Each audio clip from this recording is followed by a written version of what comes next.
planning and development. He has got a rich experience of more than 25 years of working in this area, especially in the field of water, energy, and environment. And he is going to talk. He has written several papers also and published books also in this area, and taken up. And he's guiding several students also of MTech and PhD in the area of environmental sciences. I request him to kindly give us the talk of wastewater management.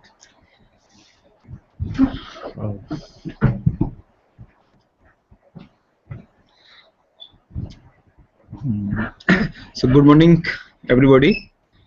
I welcome you on this today's morning session on wastewater management, and we will be discussing about various treatment, basically water pollution, its effect, treatment, and then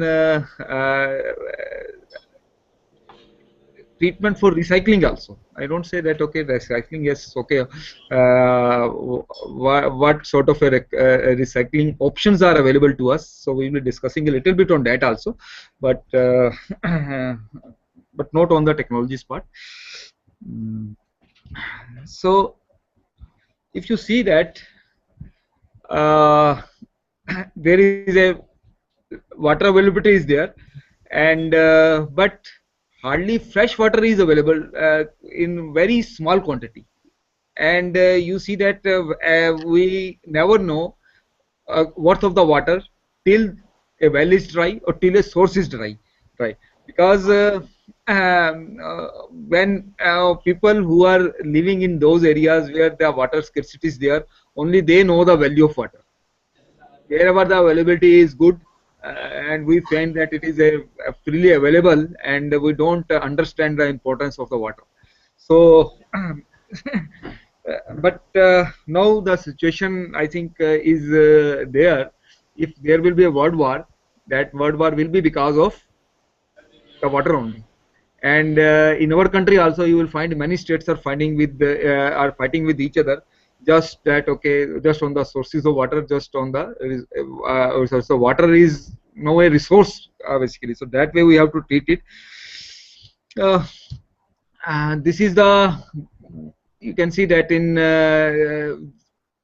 projection for 2025, and you will find that in 2000 the total population is about 6 billion, and out of 6 billion, the 19% population is having relatively sufficiency, whereas scarcity is about 4%, and who are the stress is about 6%. But in 2025 you will find that sufficiency will be there for about 62% of the population, and 27% will be hardly stressed, and 11% will be where there will be a total scarcity. So so that is a situation. I think after another 10 years you'll find that this is what is going to happen. And this is the world map. Basically you will find that worldwide the availability of freshwater sources is very less. You can see that okay, dark blue shows relatively sufficiency, and light blue shows the stress. The most of the part is the light blue, and scarcity is again in many of the areas, which is shown by this brown in this thing.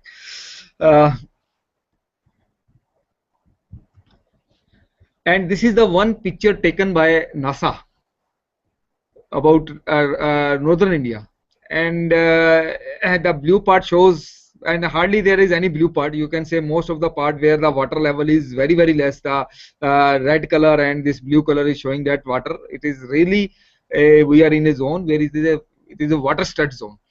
So we have to take care of that thing. As per one UNP report, you will find that we are in a worldwide, we are projecting that 2025 is the year where most of the areas will be water stressed, but situation may arise in India before that.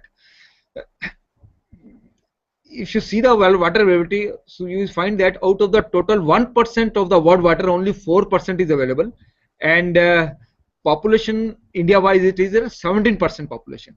So, and average consumption around the world is about 53 liters per head per day versus 20 liters availability in India. So it is already very on lower side. Rainfall water storage capacity in India versus world, if you take that only India, it can store only very small quantity which can store rainfall up to 30 days, whereas the developed countries like USA and Australia, they have got a very big capacity, basically 5,000 cubic meter per capita, and can store up to 900 days of the rainfall. So so that is the situation, and the reasons I think are well known. You see that there are vast developments and urbanization of the cities that is taking place. There is a population outburst. Our lifestyles have gone up. In most of the places you will find there are inadequate water supply arrangements. Definitely we are, since last many years we are observing a decrease in the rainfall. If rainfall is at all happening, it is concentrated on a one particular hour, or one particular day. Most of the you can see days during the monsoons are also the dry days. So, and then because of that we are dependent on groundwater for our water needs, and we are most of the groundwater at places, most of the places the groundwater has gone down, and because of the excessive withdrawals, again we are facing the problem of water shortage. So, and in many cities the water problem is there. Most of the cities, I think they are receiving water less than 8 hours per day. 33% receive water more than 4 hours per day, and 42% receive water for just 3 hours per day, and 21% receives water lesser than 3 hours per day, often only 1 hour. And if you compare the situation in Chennai and Kochi, you will find that there is a overall shortage. These are just examples. You can say there is a overall shortage of water. You will have insufficient pressures in many areas where you don't get the water in a higher this thing, and in higher stories. Then inequitable distribution of the available water. Particular areas are having more water, particular areas are having very this water, and so that is the problem with most of the major our cities. If you see the availability of the fresh water, you can say the about 97% of the available water is the saline water, which is there in the oceans. Then you have basically 0.09% of the fresh water, which is the surface water which is available. So out of that, groundwater is 30%, and the remaining 68.7% is available as the you can say in terms of your ice caps and glaciers, and about 9% is the surface water, of which you can see that rivers 2%, swamps 11%, lakes 87%. So fresh water availability is too less. If you see the pie chart there, it's 97% the rainwater and 2.5% the fresh water. Of that fresh water which is available to us is only 0.5%. So that is what we have to manage. Okay. You see the Earth, it is known as the blue planet, but in any case this blue planet is because of the water, but then fresh water availability is very, very less. And this is the one particular picture which shows that how the things have changed. You can see that in this particular on your left side of this slide, you will find that the situation what was there in 1950 and then what is there in the 2001, and you will find that most of the this blue areas has converted into the red areas, or you can say the areas which are water stressed areas, where the water availability is very, very low. So this is the situation worldwide. If you see the hydrological cycle, so you can see that most of the water which goes there, it is available as the rainfall only. So and what is happening to our sources is, we find that we are polluting our sources. We are throwing the with the newspaper, you will find that daily we are getting one report that okay, there is a toxic wastewater has been found in the freshwater source. All our rivers, you have seen that how they have deteriorated. They have become say ganda nala kaha jaye. So that way they are most of the rivers are like that. And talk of our Yamuna, Ganges, and any other river around, you will find that they are polluted to an extent where they are not fit for even fishing, for agriculture purposes, or for even fish culture also. So that way, you can see that daily we are getting contaminated water is endangering the lives of the people. And then your all the freshwater sources, you can see that. So untreated water is being thrown into rivers. Yeah, there is a one Ghaggar river which is now become a perennial pollution source of the groundwater also.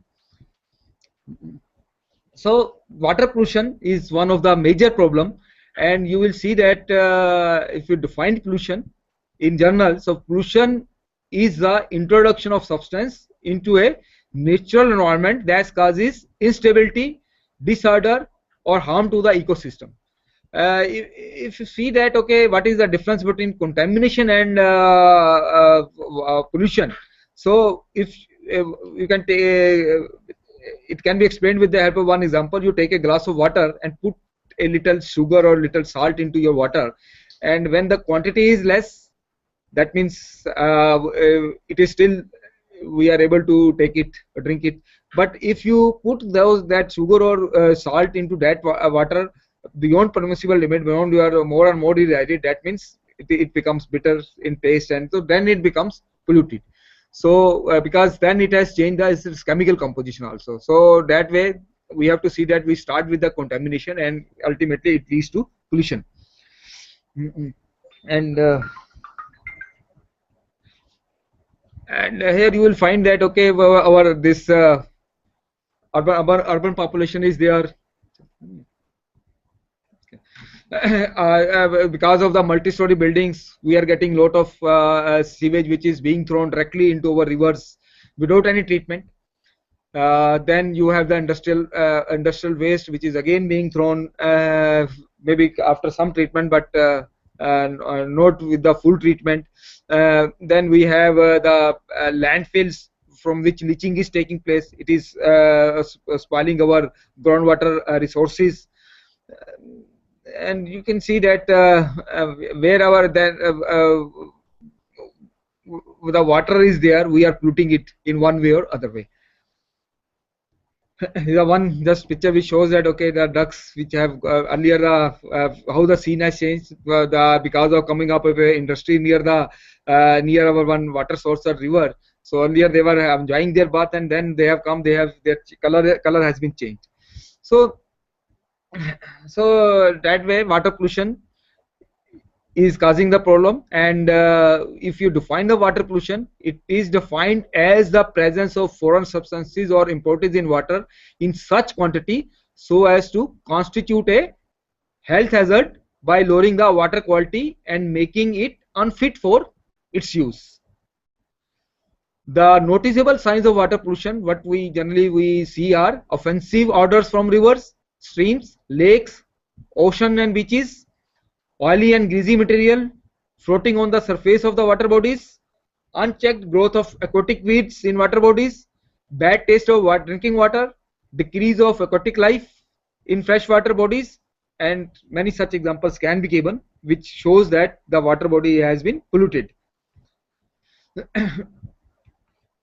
If we say what are the sources of water pollution, then there are some natural source pollution due to decaying of plants, animals and organic matter, then weathering of products of rocks, soil ingredients, leachate from your animal excreta, aerial contaminants entering the body due to rainfall or melting of the ice. Then another major problem is the agriculture pollution of water, because we are using lot of pesticides, fertilizers, insecticides, etc., which we throw in our fields, and they with the water seepage, they get dissolved in the water and reach into the groundwater. Then mining pollution of the water, again due to the fines or tailings from one washing, because where we are washing the ores and all that, so the toxic materials gets dissolved, and then that enters into our water bodies and it causes the water pollution. Then you have the municipal pollution of the water due to your domestic sewage. In our most of the our rivers say is 90% problem is due to the domestic sewage. Industrial pollution, again due to the effluents which are coming from the industries and causing the pollution of the water. Then many times we have the accident spillage of the chemicals during loading and transit, and accidental leakage from industrial storage tanks, oil refineries, etc. are also contributing to the water pollution aspects. And these pollution is causing the impact on the water quality, and you see that it affects the human health, our food production, and biodiversity. If we're taking the say inadequate unsafe water, so it approximately 3.1% of all the deaths are basically reported because of this only. Over 1.7 million deaths annually, and 3.7% of your disability during our lives are reported because of the water pollution only. So you can see that water pollution is one of the major has major effect on the human beings. And most of the say diseases are waterborne diseases. 90% diseases are waterborne diseases. So health effects of poor water quality is you get the waterborne diseases, water related diseases, and then you have the uncivility effect of the poor water quality, basically, which you cannot say is a reduced availability, expensive treatment which is economically not viable, then effects on the vulnerable population. You can see that women get affected, poor people get affected, and then effects on the livelihood of the people, like if the fishes are if the fish basically they are having they become poisonous and eating them also. That is what one disease in Japan, basically it was reported about say 40-50 years back, and because of that people many people basically deaths were reported. So basically all those things are affecting our this thing. And then water problem is also causing the hunger problem, because you are not getting water for your this thing, and agriculture production is getting low.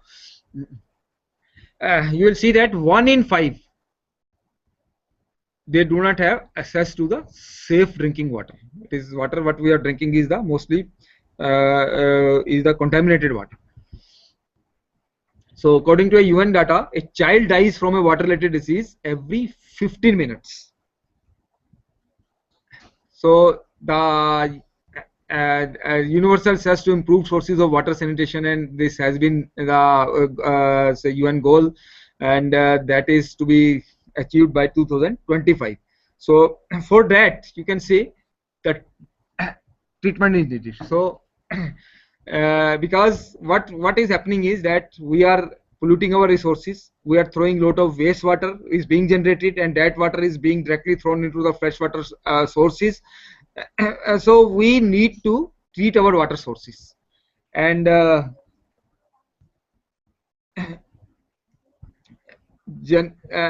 is what we discussed, that most of the products we are using is every product is made of the chemicals. They are toxic in nature, and when we throw them into our directly discharge them into this thing, so they are adding the toxicity to our water this thing, and drinking that water is causing the problem.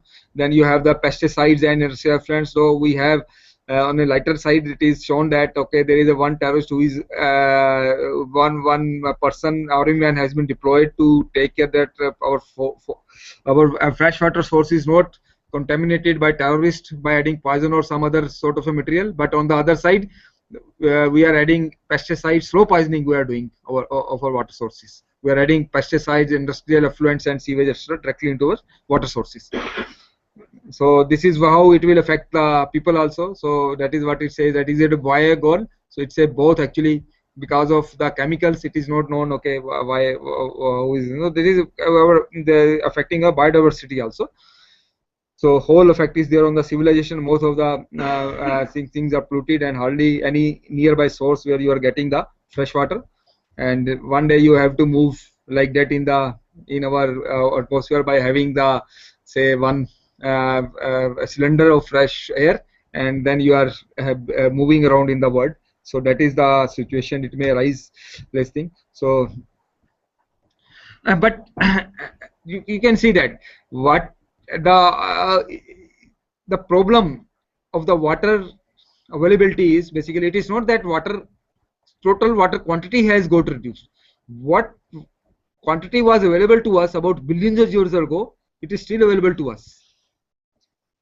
Okay, but we have basically changed this thing. So water quality parameters we are concerned is the chemical properties, its physical properties, its biological properties, and hydrologic processes, etc. Basically, those are the things basically in which we have the main concern of managing the water resources and all that. So the key issues of water treatment or improving the water quality means that, okay, we want to increase the water demand and overdraft of the water. If we want to improve it, we want to have the water security in the region. Then we have to we want to have increased use and disposal of the chemicals on the land surface. Then we want to prevent the pollution of the water due to industrial effluents and municipal and agriculture waste. We want to reduce the salinity in the groundwater, and then we want to have the more known point, reduce the urban known point water pollution sources, and then we want to save our geochemistry and lithosphere stuff from the this thing. So you see that there are point sources are there, 2 points, two types of sources are there: point sources which are known to us and known point sources which are not known to us. Point sources will include the wastewater product from the factories, wastewater from sewage system, water from the power plants, wastewater from your underground coal mines, then waste from the oil fields. They are all called the point sources because they are direct sources of water pollution and can be reduced and monitored. Okay, this is just showing the where water sources in our this thing, that point sources. Then known point sources like leakages, such as when the rain or snow moves through the ground and picks up the pollutants as it moves towards a major water body, runoff of the fertilizer from farm animals and crop plant, oil pollutants getting washed or deposited to the earth, stormwater drainage from lawns, parking lots and streets. This is one, you can say, in the field the water is getting contaminated and it's coming into your water body. So agriculture area is one of the areas which is contributing to load to the known point sources. And as per the Central Pollution Control Board findings, 43 out of the 88 industrial clusters in India have been critically polluted due to your respect. So the type of contaminants we are getting in the wastewater is the suspended solids, some purity pollutants like metals, arsenic, selenium, cadmium, mercury, benzene compounds, and chlorinated compounds. Microorganisms, pathogenic and non-pathogenic organisms there, disease causing and non-disease causing. Then organics, biodegradable and non-biodegradable organics are there. Then you have the nutrients, phosphorus, nitrogen, like its various components, ammonia, nitrites and nitrates. So these are the type of contaminants we are getting into our wastewater. And once we are discussing about the wastewater treatment, the wastewater treatment objective is to reduce the organic content, means that we want to reduce the BOD is the biological oxygen demand. Then we want to remove the various nutrients like nitrogen and phosphorus, and then also we want to remove the pathogenic microbes present into the your wastewater. With this, we will decide that, okay, what type of a treatment is to be there. If you see that wastewater treatment consists of 3 components. One is the primary treatment, which consists mainly of sedimentation and screening of the large debris. Second is your secondary treatment, which includes biological and chemical treatment.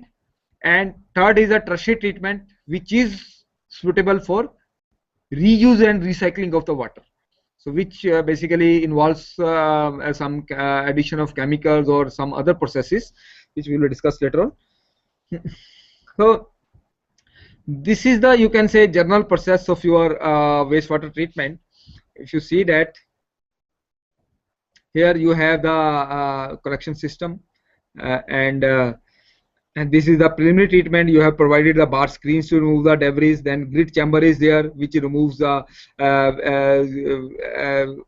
saturated say silica or some other compounds available there. Then it is sent to your primary sedimentation unit, where you have this clarifiers, primary clarifiers. From there it goes to the secondary treatment.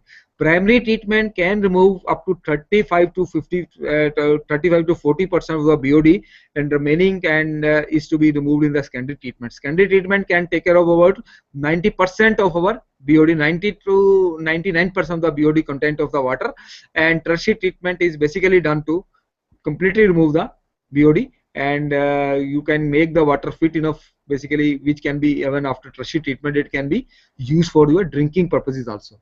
I think if you can take the example of your aeronauts who go into the space and remain there for 6-8 months, so you see that they cannot carry the water for to meet their 6 month needs. So whatever the water they are carrying, it is recycled again. So it is tertiary treated, and same water is reused, because you cannot throw anything into the space also. So that way you can say this treatment is, and many of the countries, this tertiary treatment is being used to supply the drinking water where the lot of water scarcity is there. It is done like that also. So if you closer look at the E-step, this is just showing the various units. This screen bars is there, grid chamber is there, clarifier is there, secondary clarifier is there. So all those things are there. So this is the primary treatment. Primary treatment will provide the there are metal gratings are provided which remove the large debris. Then there is a short retention time is there to settle out the sand and gravel, in terms of where you have the secondary treatment. Because of the gravity, the whatever the sand and gravel are there, they will settle on the bottom in the primary sludge, and that sludge is removed from the bottom, and the the colloidal organic matter, basically whatever the organic matter it gets removed up to 35 to 50%, 35 to 40%, and then it is to be taken to the for the tertiary treatment, or maybe sent by dilution method through the natural disposal system. In case of a secondary treatment, the secondary treatment mostly consists of your biological treatment, where the available processes are activated sludge process, trickling filter, oxidation pond, and in this you have many options nowadays. You can say the modifications have been made in these systems to improve their efficiency, and they can work in the smaller in a better way with the better efficiency. So so secondary treatment basically consists of having the it is a sort of a aerobic treatment. There are two processes basically in that. One is the aerobic treatment, where the organic matter is removed in the presence of your organic matter, where you supply the air, basically that whatever the fresh air is supplied, so that the whatever the organic matter is there, they combine basically together to form the bigger biomass, and that biogas is basically removed in the form of a sludge, and then that sludge gets settled like this. This thing, it may be sludge is again sometimes recirculated in some of these methods, because of to improve the efficiency of your this organic matter, and then that particular whatever the sludge we are taking from this thing is the fresh water and effluent is taking out, which is basically again about organic matter gets removed up to say 95 to 98% in this particular thing. So similarly, the you have sort of a, this is the you can say activity sludge process. Activity means that okay, we are some of the sludge which has been taken out in the process is again recirculated so as to activate your improve the efficiency of the treatment plant. So that is why it is called the activity sludge process. Even trickling filter plant works on the same principle. And then you have the oxidation ponds. And generally you will require a disinfection step into the basically the main objective of secondary treatment is to reduce your BOD, odors and pathogenic bacteria. So whatever we can say BOD, we are saying we are removing about 90%, odors we are removing almost 100%, pathogens also we are removing up to the extent of say 95 to 90%. So So this is what I was playing the you can say activity search process, which is most commonly used, and whatever the new methods are there, so they are basically have been used to improve the efficiency of your activity sludge. So and here what happens that this primary wastewater is mixed with the bacteria rich activity sludge, and air or oxygen is pumped into the this thing. That is what you have, a aeration tank here. It is mixed here at the this thing, raw water is applied, and the sludge which is taken out from this is again part sludge is again recycled back. That is why it is known as the activity sludge process. So basically this is a sludge will promote the bacterial growth and decomposition of the organic matter, and then with the it is taken to your the sludge, partially sludge is taken to your this uh, settling tanks, and then the treated wastewater moves on for either disposal or for the tertiary treatment further. So some settled sludge is used to incorporate the incoming primary effluent. BOD removal is approximately 85% in this case, and microbial removal by activity sludge phase is 80 to 99% removal of the bacteria. Basically it happens because of your sunlight, temperature, and antagonistic and microorganisms. So what happens that okay, bacteria they grow in size. So bacteria, we have protozoas, rotophores, and all that. So those are the different names of bacteria. So once they grow, they become more hungry. So either because of their hungering, they eat up the incoming bacteria, incoming organic matter, and that is why it improves your efficiency of the treatment. So 90 to 99% removal of the viruses takes place through this thing, through the solid cycling tanks, but also bacterial antiviral products also gets removed. Again, another type of the secondary treatment system is the trickling filter. So trickling filter is nothing, they are the bed of the stones. Bigger stones are provided, so they become, all the boulders are there. So on these boulders the water is trickled through this rotating arms. This is a rotating arm, so it just it moves on this thing, or the water is like this. You can see that the water is being thrown into your this thing, and then it is moving through the bacteria, and air is also supplied. It can be aerobic and anaerobic process. Air is supplied through your this thing, and this air is again helps to improve your incoming efficiency of your bacteria organic matter, and organic matter after passing through this media is removed, and sludge is again taken away from your this thing. So treated water and fresh sludge is again taken. There may be some recyclable this thing that can be again done in your this thing. So basically it is a low basically bacteria gets removed to 20 to 90% in this particular process, viruses 50 to 90%, and other cysts remove up to 90 to 70 to 90%. Then you have another type of a systems which are common is the stabilization of oxidation ponds. Oxidation ponds are the few meters deep and take up to some more area is required, you can say, because you want to. So this is nothing but you are what you are doing is that you are using the natural purification method, where you are using the retention time of this particular in the pond has to be designed for 1 to 4 weeks, that whatever the water enters here, so it will remain there, move particularly, so from this end to this end in 1 week to 4 weeks, depending upon your incoming effluent discharge, and then this sunlight and this oxygen that enters into this thing removes your X on the bacteria. That bacteria gets settled down, and so this is the aerobic part of the treatment, and in this the anaerobic treatment takes place, and whatever the water is there you are withdrawing it. This is the water. So it is water basically where most of the organic part has been removed. So bacteria removal in this case is 90 to 99%, virus is 90 to 90%, protozoa is 67 to 98%. So it is a very good system, but only problem with this system is it requires loads of large land area, which may not be available many times. So, but if it is available, this is a very good process. And so having gone through your this thing, so next step is the tertiary treatment.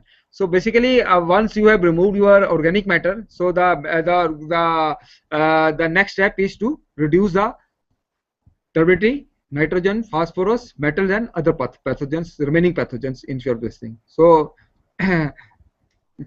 So this may be required where you are using the water for recreational purposes, you are using water for irrigation, or maybe if you are using water for your drinking water. So the process generally involved is what the process is for the fresh raw water treatment for converting into a drinking water. So basically the unit operations we are carrying out is the physiochemical process includes coagulation, filtration, activities for carbon absorption of the organics, and disinfection. So so this is what we are. Effluent, secondary effluent is again going to your primary sedimentation tanks. Here you are using your aeration tanks, and then this water is again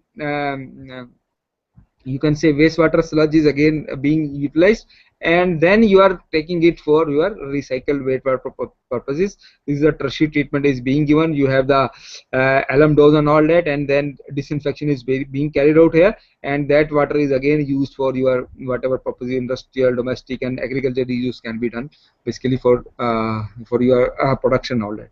So generally if you are using talking about the reuse of the water, is the water can be reused for many purposes. Like the one is the municipal wastewater is there, so it can be reused for your municipal needs, your drinking water needs, your recreational needs. Recreational will include your swimming, boating, and fishing, and then again fish culture. And industrial wastewater can be used after treatment, after tertiary treatment, for agriculture and industry purposes. So maybe some for the various things. So we are having nowadays lot of concept of zero discharge. Zero discharge means any industry which is whatever the water it is utilizing, it is again treating the water so that no zero waste is there in that particular thing. So whatever water is there, they are generating as a wastewater. That water is being recirculated or being reused for their other operations. Like maybe you can if you have a water like in Chandigarh also, you have a sort of a wastewater treatment where tertiary water is treated, and all the layer valleys or big gardens or gardens of say big institutions, they are to be they are to be gardening is to be done by utilizing even tertiary treated water only, and that is the basically bylaws, and all the pipelines have been laid here for this purpose. So means that okay, whenever you can say it is a if you see that say cost of treating a water, it is very high, and whatever the water is available to us is a very at a very cheap rates, so at a very lesser rate. So so we are utilizing the all the generally the say treated water we only use for drinking purposes, and for other purposes we don't need our okay if you have a flush latrines and all that.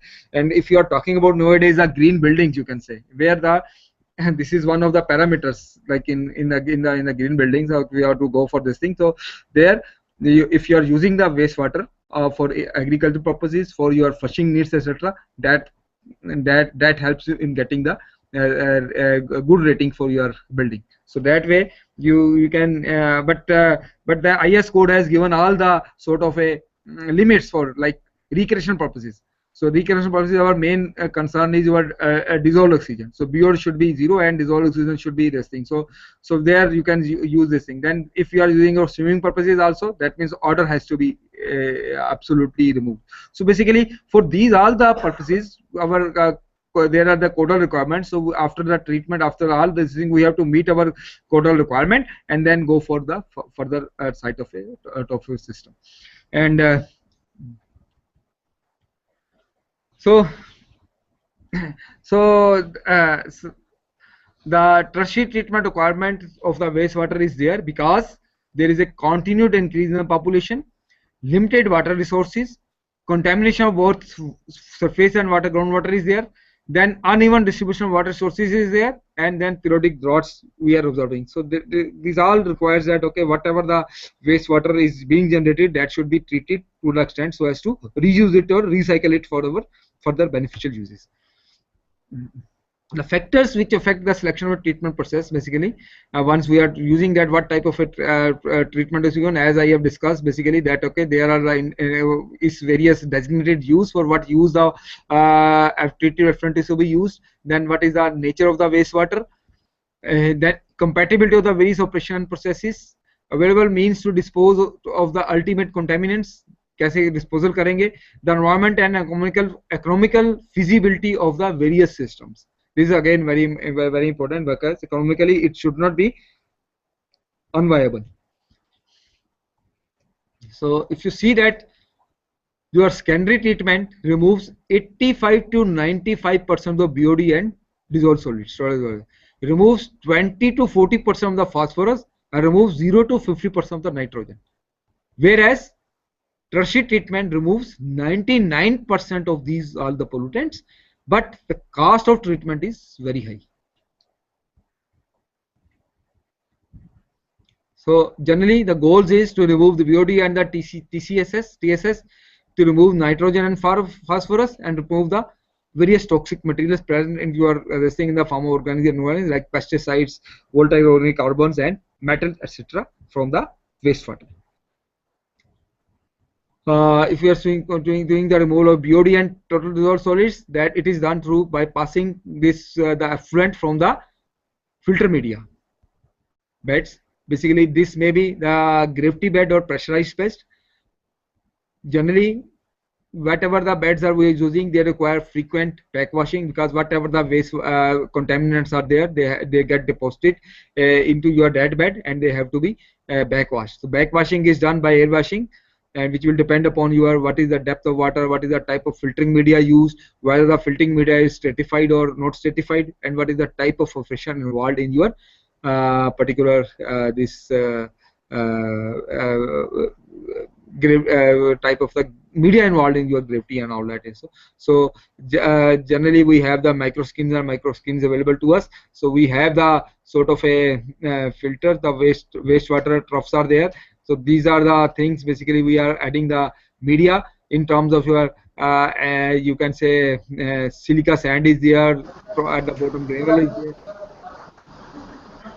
and then you have the at the bottom you have provided the filter interface from where the water which is removed from here gets removed from the filters under drains and again taken to work further maybe further use.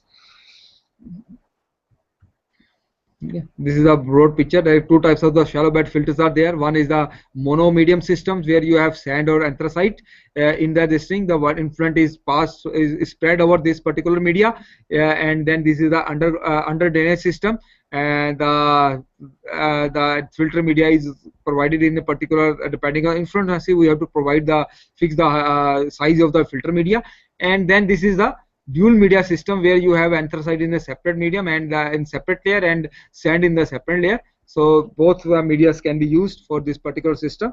And this particular slide shows that okay, removal by coagulation. Coagulation, most of the people understand that okay, what happens that there are very finer particles.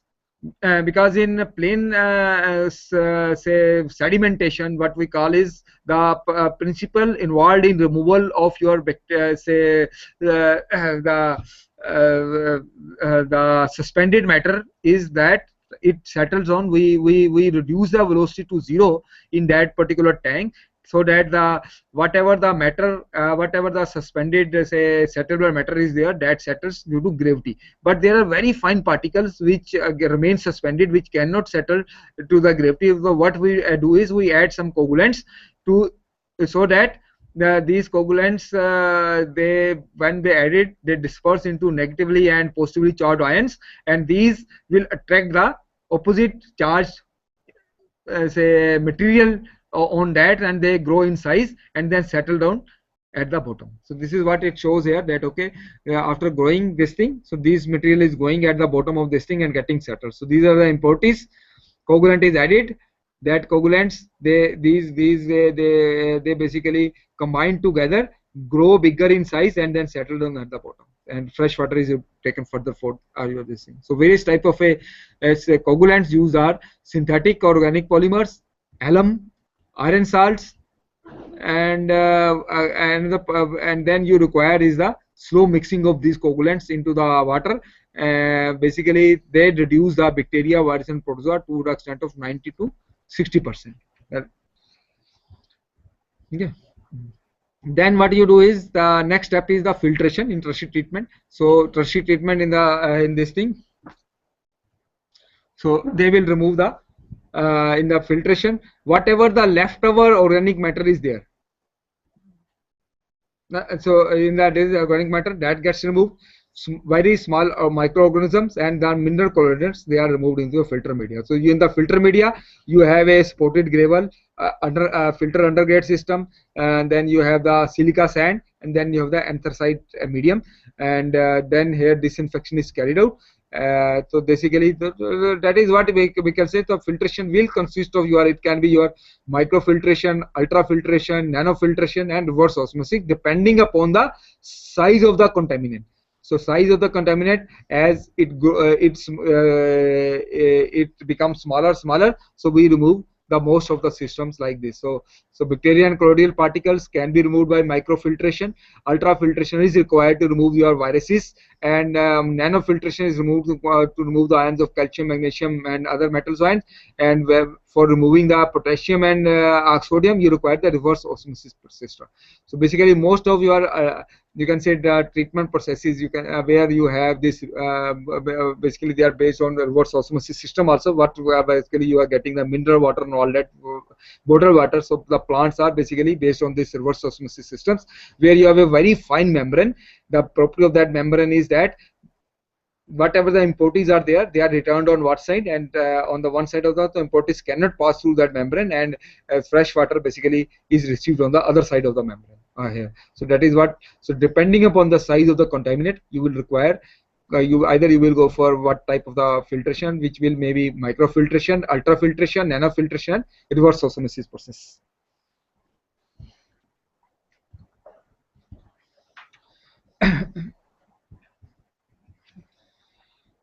Then another problem for recycling, when you carrying out recycling and carrying out a tertiary treatment of the wastewater, is the nutrient management. These nutrients are present in the form of your nitrogen, phosphorus, or some compounds of nitrogen and phosphorus. You will find that the problem associated with the presence of nutrients is because you will have to you must have absorbed the like lakes will become green and all that also, algae, growth of algae and all, and then you have the some of the plants, they grow in your water bodies, so it will cause the aesthetic problems and other related problems. So basically you have to whatever if the nutrients are there, so you will cause a eutrophication of your lakes also, in water bodies also. So that is the nuisance, and we have to take care of your this so nutrient management in the recycling and the reuse of the water is very important, particularly of the wastewater, because you have removed your you have seen that in your primary and secondary treatment and tertiary treatment also you have removed in the tertiary treatment means that okay, where you have removed your virus and organic matter to 100%, but not nutrients. The phosphorus and nitrogen, they still remain up to 52%. Only 50% removal has taken place. So you have to take care of your removal of these particular methods also. And so basically the presence of these nutrients, they will cause the reduction of DO. If reduction of DO is means that our fish and other aquatic life, they may not be able to survive, then and become toxic to the aquatic life.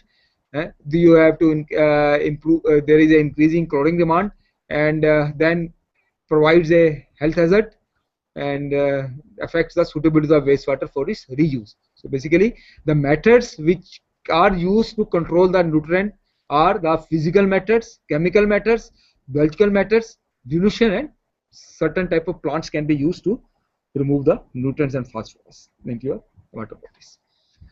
So that is what nitrification and denitrification is, the biological process, which is again a two-step treatment in which you have the biological treatment which consists of aerobic nitrification, in which what you do is you convert ammonia to nitrate, which is again non-toxic to fish, and then you can manage your this thing. So ammonia is basically in the by aerobic process is removed to nitrates. Similarly, in the second step, you remove nitrates to nitrogen, so which requires some carbon source. So which is a anoxic type of a material. So denitrification is a nitrification. This is a denitrification process, so which takes place. So you are removing these nitrates into your nitrogen. So then basically that nitrogen is not harmful, and you can use it for your further purposes. Biologically, you can remove this is by the typical carbon oxidation and nitrification processes. So you have a sort of a influent in which you have a primary calorifers, and this nitrification tank is there, and this nitrification clarification is there. So this is the return sludge, again in the same process what I have explained in your activity sludge process. The waste sludge is again removed, and your effluent is again, after carrying out the process as discussed earlier, you will find that it becomes free from any site of a nitrogens. So this is again the same process. You can say influent is there, aerobic tank is there, secondary treatment is there, nitrification tank is there, and nitrogen clarification. So this is the complete process for your tertiary treatment. And so you have the Bernard-Faux process and oxidation ditch process basically, and then there is a separate nitrogen. So on-site biological methods which can be used for this is the Bernard-Faux system. Basically, it uses the wastewater at the carbon source. Alternative anoxic and aerobic treatments are there, and so we have to monitor the sludge and recycle ratio. How much sludge is to be recycled for this purpose, that has to be there. So this is the basically denitrification zone. This is the aerobic nitrification zone, and what you are doing, this is the sludge. Basically, that sludge is again we have to see that how much sludge will be fixed and recycled. So in the effluent. So same way, the whatever you are using that, so it is taking the secondary treatment, and effluent is withdrawn from this end, and this is taken to other end. So basically, it is an endless loop of anoxic and aerobic zones, and its less removal, its efficiency is less as compared to your Burfendo process. As physical chemical removal will basically what you do is convert all nitrogen to ammonia and then treat the ammonia. So three methods are there. One is a breakpoint chlorination, ion exchange, and ammonia stripping. Ammonia stripping, basically what you have a packaging media here. So effluent is there, and throw the water effluent thrown onto this thing, and there is a vent pipe to remove the gases, and air is thrown into your packaging media, and effluent is taken out this thing. So what you do is you are converting ammonia gas to ammonia ions to ammonia gas. Ammonia gas is removed from the air. So you are providing the airflow, and a gas accepts to the atmosphere, and basically byproducts you are receiving and using them basically further for this purpose. In the breakpoint chlorination, what you are doing is you are adding the oxidation of ammonia and nitrogen can be done by doing excess chlorination. So basically this is a chemical process. They can, in terms of chlorination, beyond this thing you are adding this sodium chloride, and this is basically removing your ammonia into your system, converting this ammonia into nitrates and nitrates by use of this thing. Ion exchange process, you have a system where you are the ions, they are particularly effluent, they are removed in terms of ions of your sodium, calcium, magnesium, and this thing, and these ions again get removed in the final stage. So these are the processes. Basically, I say that okay, phosphorus in the similar way you have to treat, because phosphorus is again not a desirable element, and you have to take care of your again the same Bernard-Faux and other same sort of a system you have to follow in your phosphorus removal also, where you can add either you use the alum dose, or you add the ferric chloride, or add the alum this thing. So through coagulation, your settlement takes place into of the phosphorus with the material at the bottom, and you withdraw your say phosphorus free water from your this thing. And similarly, you have to take care of many toxins like pesticides, solvents, petroleums, dyes, and metals, etc. So there you have to follow the DISTM type of a system. You have to take care of your strategy to remove the very toxic materials into your water is you have to take care of your pollution prevention and control stream.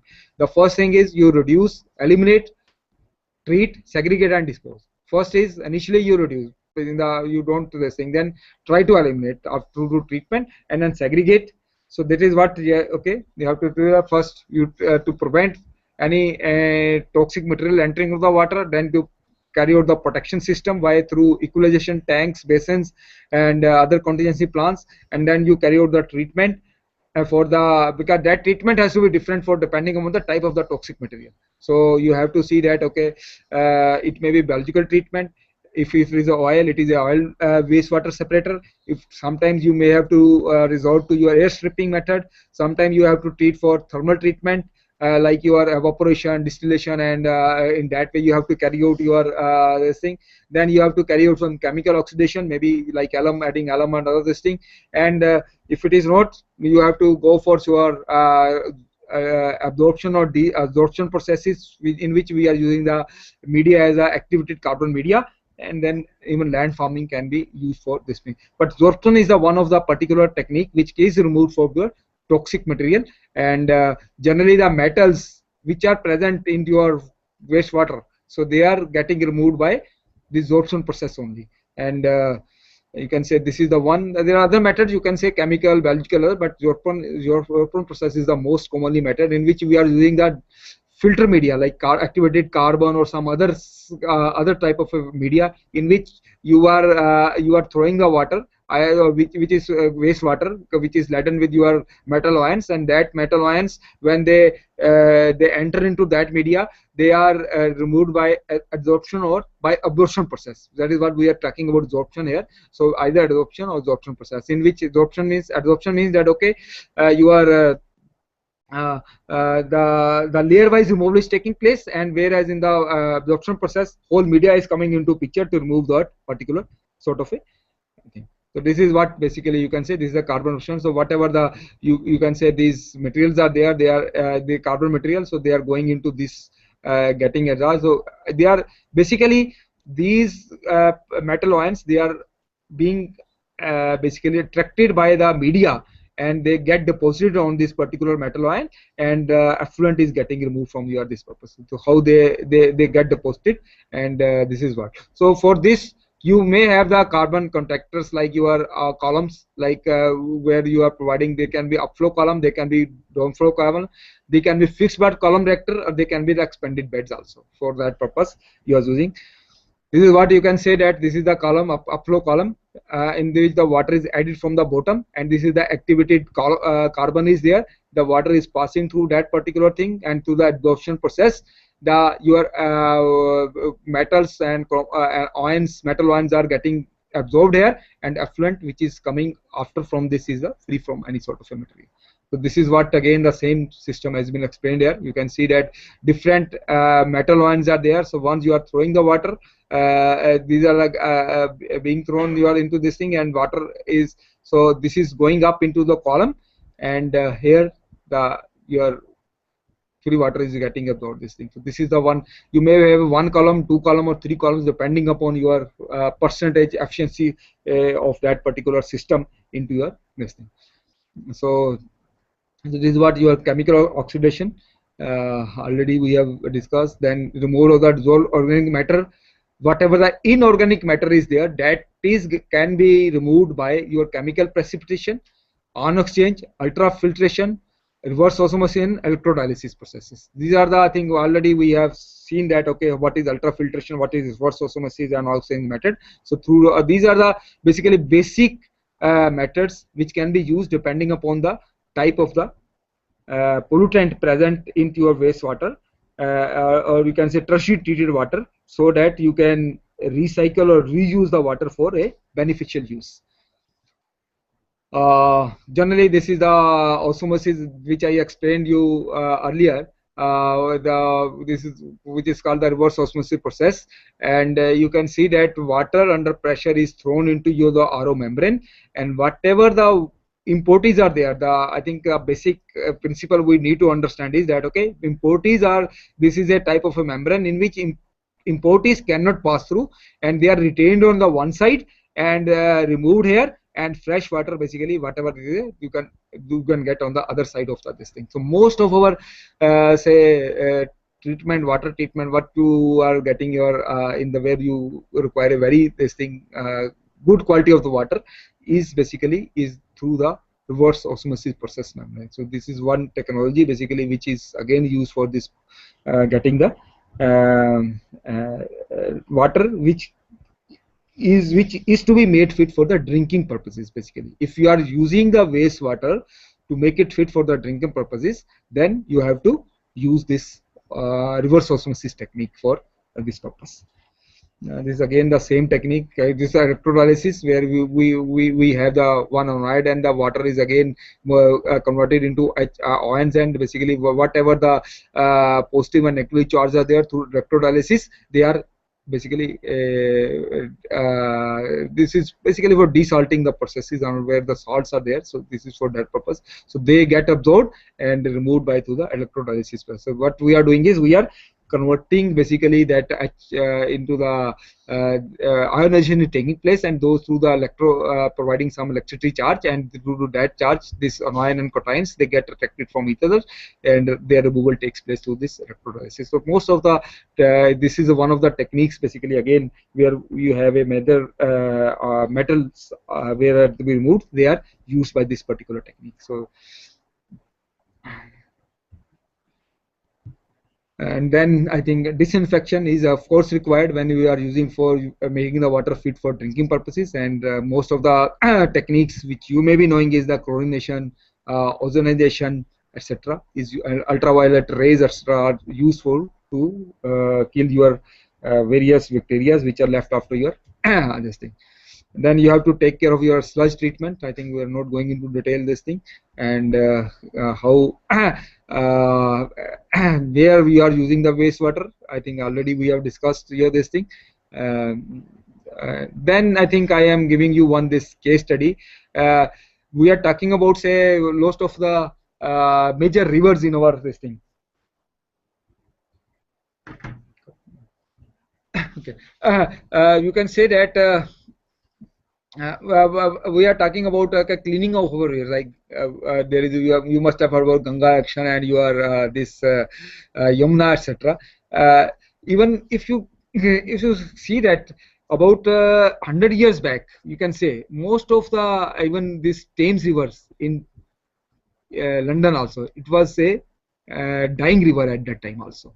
It was just stinking and very poorly basically contaminated because of discharge of effluents from the industry, and virtually DO level it was almost zero in that this thing. All the say aquatic life was getting killed, and that was a problem with this particular this thing. So but after its say regeneration process, basically that treatment and basically what has happened, so you can see that about 125 species of fishes there are more than 400 species of their invertebrate lives in the water, and we have taken place, and you will find lot of the birds there. Similarly, I'm not going into details. What they have done in the Thames is that okay, they stopped all the entry of all the effluents into your river.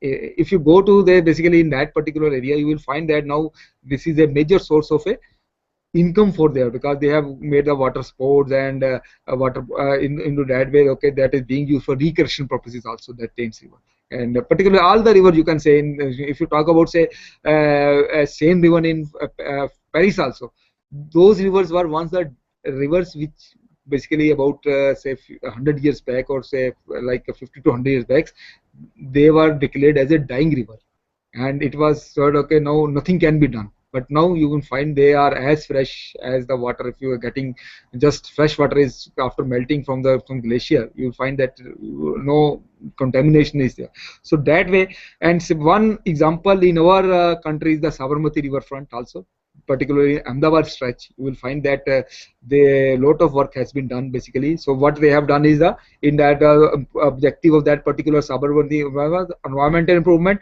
basically where the purpose was to bring out reduction in erosion and flood to safeguard the city, sewage diversion to clean the river, and water retention and recharge, etc. Then social infrastructure was to be created, so that whatever the activities are being taken place, so that they add to the city life. And sustainable development means that okay, you have to carry out the generation of various resources who are dependent upon your that river. So there you use the alternative resources for that purpose. So this was the condition basically at that time. You can say and that is what happens in our country, that okay, we are throwing all our after carrying out our religious ceremonies, we are throwing all the things into our water bodies only. So how far it is correct, I think it is for us to see. So that is what you have to create the social infrastructure. I think you might have heard this time that there were even in the Ganesh, during Ganesh festival, there were Ganeshas basically who are the biodegradable, and many of the people, what they have done is they have used their own, say, small buckets and all that, where they have basically dissolved that particular after जो आपकी वो विसर्जन करके जो उनको डालते हैं, तो विसर्जन बाल्टी में कर दिया गया उनका, और बाल्टी में करके जो बचा पानी उसको उन्होंने अपने प्लांट्स या गार्डनिंग करने के लिए उसको यूज कर लिया. तो that way, that is what, so we have to create that as a social infrastructure to that purpose. And then you have to see that okay, whatever the settlements are there, whatever the people who are living nearby, so they have to be rehabilitated and resettled there. Then creation of parks and public spaces were carried out, and provision was provided to carry out various social and cultural activities in and around your the bank of the river. And you see that this was the condition earlier, and then some of the infrastructure was created after removing all those things nearby the झुग्गी झोंपड़ीज, और उनको निकाल के banks को control किया गया, ठीक है. And then the recreational and where infrastructure was created, and where you have a sort of a people they can move around. And this is, you can say, what is the situation right now. You can see this is one thing which is being created at that time, and that was the ultimate proposal. So ये जिस तरह का ये scene था, उस सबको remove किया गया. People were rehabilitated, provided the alternative say houses and all that, who were nearby, living nearby the river, and the particular zone was controlled. And this is what you see. धोबी घाट था, अलग से धोबी घाट दूर बनाया गया, उसको proper way में बनाया गया, ठीक है. And you can see पहले कैसा था और अब कैसा है, ठीक है. So all those initiatives we have to take, we have to control our this thing, and then only then we can say that whatever we are thinking of, what wastewater treatment and reuse of and recycle of the wastewater and protection of our water sources, only then we can think of that way. So save every drop of water, that is the purpose. So thank you very much. Any questions?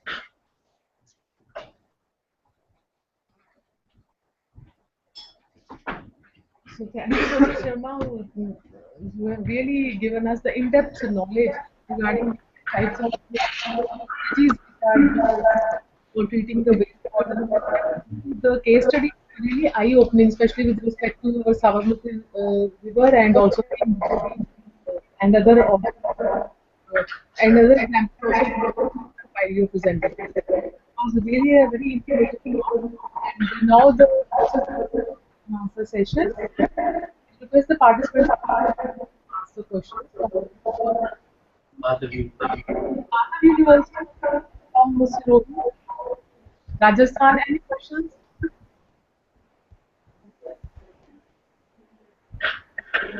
Hello. Anji. Hello, I'm P.P. Gautam from Madhav University, Rajasthan. Yes, please. Hello. I want to. What is the green water recycling and grey water recycling? We are all familiar with wastewater recycling, but these two words are new. What is the green water recycling and grey water recycling? Grey water and green. Grey water is again, you say, contaminated and wastewater, and green water is you can say you are talking about green water. You are saying it is green water, and green and grey water. Grey water is the what we are getting in the wastewater effluent. That is the grey water basically we talk about. And green water after treatment, you can say that is the green water basically. That is what actually rainwater can be like rainwater harvesting. You can say now. Some new techniques adopted in green water recycling. Recycling. Green water, actually I have not heard this terminology, frankly speaking, though. I have not heard this green water basically what you are talking about, green water. But as the name says, basically green water means that okay, green generally we associate it with the non-polluting this thing. So that means okay, whatever the grey water means, after all what we have discussed, after that treatment, making it fit and converting into the green water, basically you can say, then you can reuse it. Green water means that okay, directly water which is without any contaminated source, that is be used for your recycling purposes. That is what I understand, that okay, this should be the meaning of that particular two terms. If you have any further say some idea about this thing, you can please come with that this thing. Yes, please. Any other question from the center, Madhav University? Connected? Madhav University is connected. इसके साथ में था ना पहले वाला इनसे हम.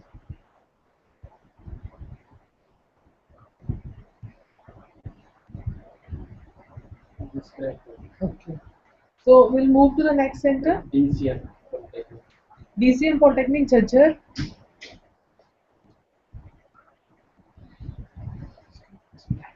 Ma'am mic on कर लीजिए.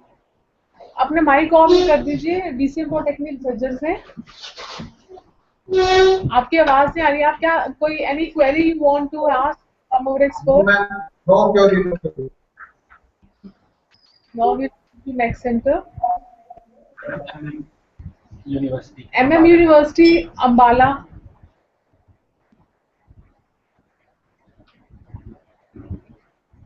Morning, ma'am. Any question? Good morning, ma'am. Good morning. Ma'am, the topic which you shared was very informative, and that has enhanced the knowledge of our faculty members. Any questions? No, ma'am. No question. Okay. Hello. Hello, yeah. No. Good. No. Okay. Okay, fine. Gyan Jyoti Group of Institutions, Rajpura.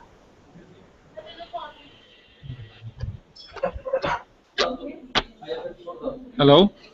Hello. Good morning, ma'am. Good morning. Sir, we have a question from our side. That as per the topic, water treatment and recycling, we can treat water and can be reused for drinking water needs and for agriculture purpose. But in cities like Bathinda, where there is more of uranium and lead contained in water, is this method more effective there also?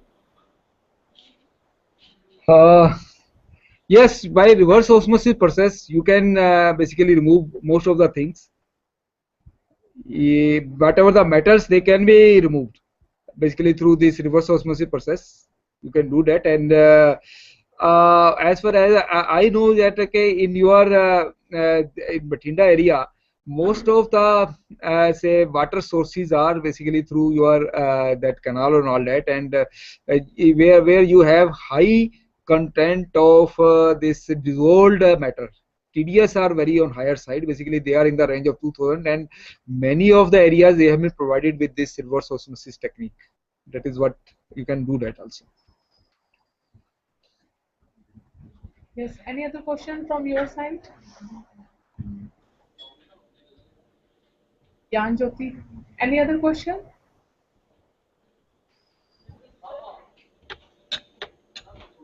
No, ma'am. Thank you. Then we move to NGF College of Engineering and Technology.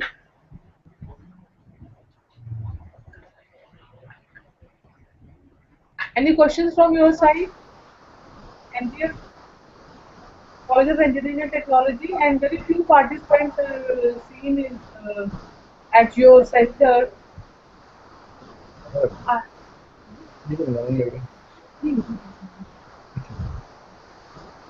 So I'll request the coordinator to kindly ensure the participants should be there in the and punctual in all the sessions. So if there are not any questions, we'll move to next center. Nadrar India Engineering College, New Delhi. Yeah, no questions, ma'am. Thank you.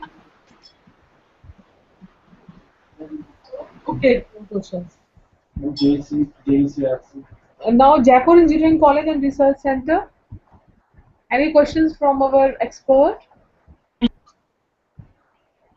Fine. Sir, very good morning, ma'am. Good morning.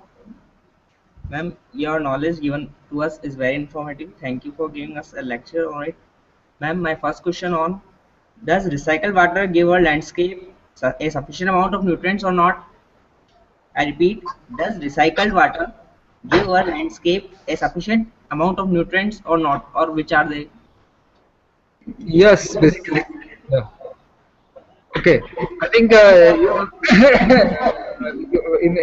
the lecture you just said, okay, whatever the pollutants are there, we are removing from that, and the water which is remaining, that has got all those ingredients which is fit for drinking purposes. We can test it for that purpose, and that yes, that ingredients are there which can be used for that purpose after your tertiary treatment. Yes, sir. My second question is, sir, at, tell me about the estimated amount that could be for the uh, for creating a seawater treatment plant, amount estimated cost. Estimated cost of your treatment plant. Uh, uh, I can't give you that figure, but yes, if you talk about say per liter treatment cost, it will be very high. It will be very high because what you have to do in, because you have to remove the salinity. I think we discussed this electrolysis process.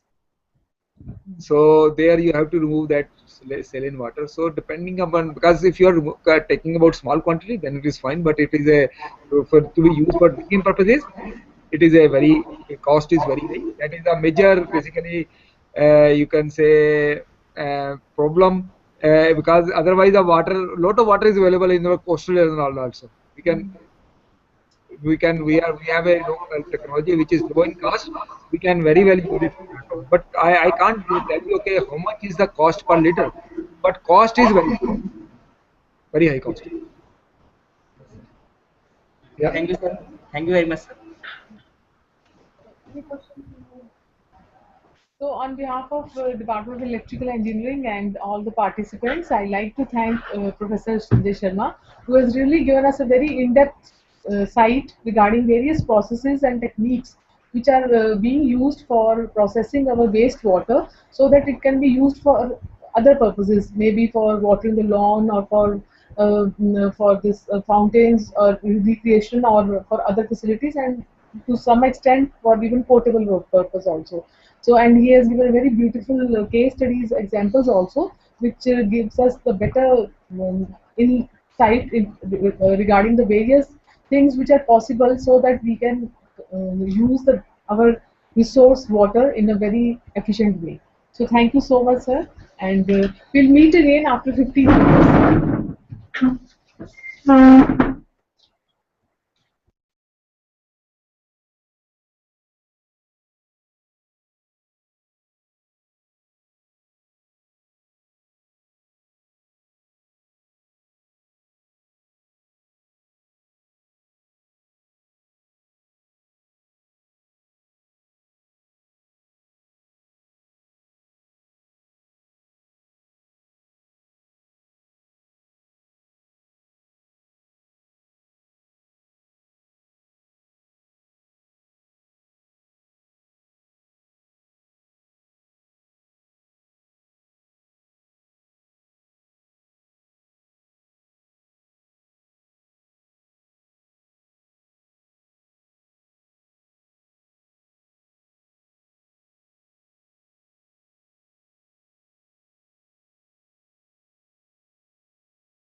लीजिए आगे connect हो गए आगे. So good morning everyone. I welcome all of you to the second session of our day, that is on 14th of October. There is certain change in the schedule of the program. A message has come from the expert Mr. P.S. Ahuja from Havells India Limited that due to certain contingency there is an urgent meeting which he has to attend and has to go out of station, so he won't be taking the session on energy efficient lighting today. Instead of that, the lecture on organic waste management, which was scheduled to be held tomorrow, it is I am going to take that lecture in this slot. So in this session we are going to have a discussion and presentation on organic waste management.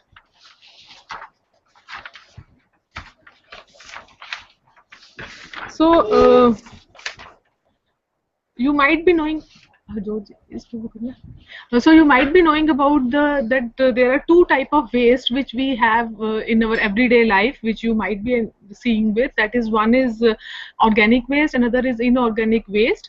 Organic waste is generally known as also known as biodegradable waste, and inorganic waste generally, as you might be aware of, it is like which is not biodegradable. That is, it takes many of years to get to get degraded. Like inorganic waste is, for example, it is a plastic, metal, glass or polythene. While organic waste, generally it is anything that comes from plants or animals that is biodegradable, and examples are fruits and vegetables and their waste, meat, poultry and seafood, eggshells, rice, beans, cheese, cardboard products, some paper products, and also the related to plants and flowers, the waste, all yard waste and animal dungs. Now it has been found that in the developing and underdeveloped countries, the waste produced by individual is less as compared to the waste produced by the person who is living in the developed countries. It is found that that per capita waste generally in the developed countries it is 3 to 4 kg per day, and in developing and underdeveloping countries the per capita waste is of the order of 500 grams. And in this is a solid waste there, and out of this solid waste around 60 to 70% of the waste it is of organic in nature and rest is inorganic. This organic waste can be utilized in various forms, and one of it is composting. So organic, as you know, I have discussed that biodegradable waste, it can be broken down, and it takes just few weeks or few months by microorganisms and to act upon it, and it can be decomposed. Now this this biodegradable waste, it can be utilized for useful purpose, either through composting, that is getting the manure, which is very good for the organic farming and thereby for the sustainable development, or it can be decomposed and it can become a resource for heat, electricity and fuel, which can be done by incineration or anaerobic digestion. Now one of the technology through which we can use the waste in a useful way, it is through composting. That is, biodegradable waste can be converted into manure. There are certain as you might be knowing, traditionally in the manure making or in traditional composting method, generally the waste is dumped into a pit and it is covered with the soil on the top. Due to bioconversion processes, the waste is converted to farmyard manure, and it generally takes 6 months for this conversion process. There is but to get the better nutrient-based manure and in a lesser time, the technology which is available and being used today is vermicomposting. Here, earthworms are used to decompose our waste.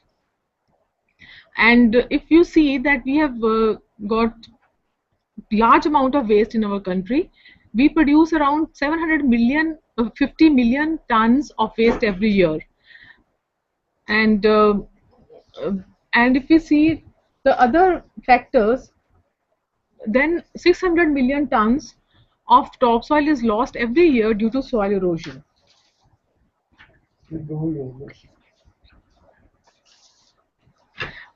90 million hectares of land in our country is unfit for cultivations, and around 40 billion rupees are spent on chemical fertilizer subsidies every year. And this all can be controlled, that is our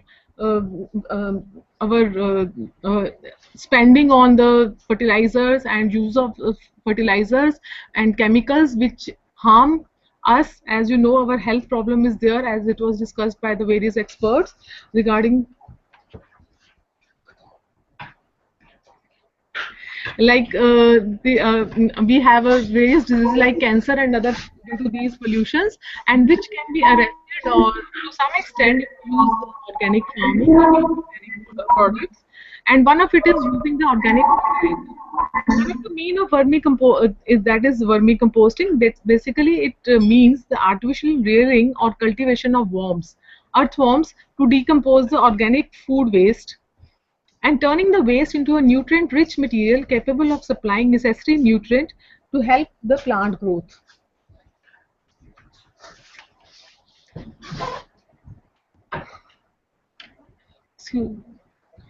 इसको बंद कर देंगे, इसको mic एक minute बंद कर देंगे, mic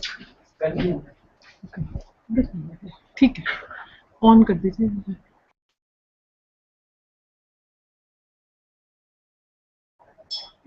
ठीक है, thank you.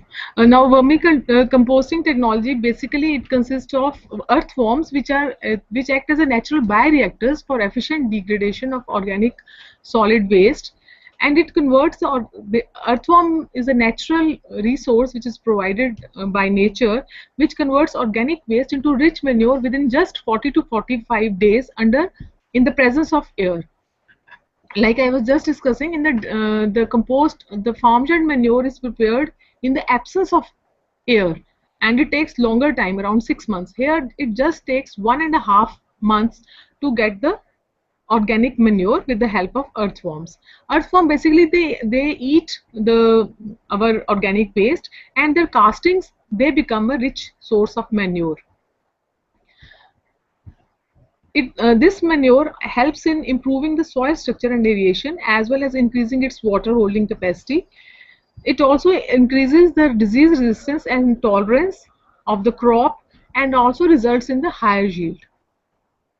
There are generally earthworms are divided into two types. One is humus formers. These type of earthworms, they are on the surface and they feed on nearly 90% of the fresh organic material and 10% of the soil. They generally are red in color, and they are also known as epigec or detrivorous worms, and these types of worms are used for vermicomposting. Another type of earthworms, they are humus feeders, and these are deep burrowing worms, and they are helpful in making the soil porous, like our plow, which does the function, and mixing and distributing humus through the soil. Generally, we have more than 3,500 types of earthworms in the world, and they are divided into burrowing and non-burrowing type. The example of burrowing type is Pertina elongata and Pertima asiatica. They live deep in the soil, and they are lighter in color. They are having a longer their size, that is 20 to 30 centimeters long, and they live for long years, for around 15 years, as compared to surface type of earthworms, that is non-burrowing. The commonly seen non-burrowing type of earthworms are Eisenia fetida and Eutrylus eugeni.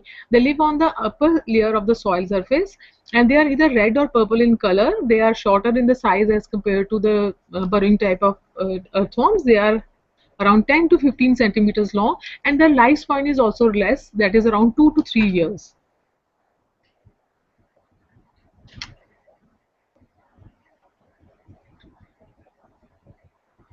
So generally the Eisenia fetida, it is a fetida type of earthworm, is used for making the vermicomposting, and they eat the food waste, and they stay on the top of 18 inches of the soil. Another is Lubricus rubellus. These adopt to a worm box type environment. They are also good for vermicomposting, and their natural habitat is in the soil, which contains lot of organic matter. Apiges is also surface dwellers. They have a shorter, although the lifespan. Endoges, they live on the top 3 to 5 centimeter of soil layer, and they have a longer span as compared to the apiges type of earthworms. Generally, when we want to have the compost, then these type of earthworms, they require 5 basic type of requirements. One is they require a hospitable living environment, which is called bedding. Another is they require a food source. Generally, they live on the organic waste, and they prefer cow dung the most as compared to other waste. So it is preferred that whenever we go in for vermicomposting, during the first cycle of vermicomposting, we should feed them with the cow dung. And if we want to add other material of the of the organic waste, like you can say peels of the vegetables or fruits, then it should be added in installments over the period of cycles. Like in the first cycle, maybe 10 to 15% of the organic waste, like vegetable waste or fruit waste, it can be mixed with the cow dung, and it can be fed to the earthworms.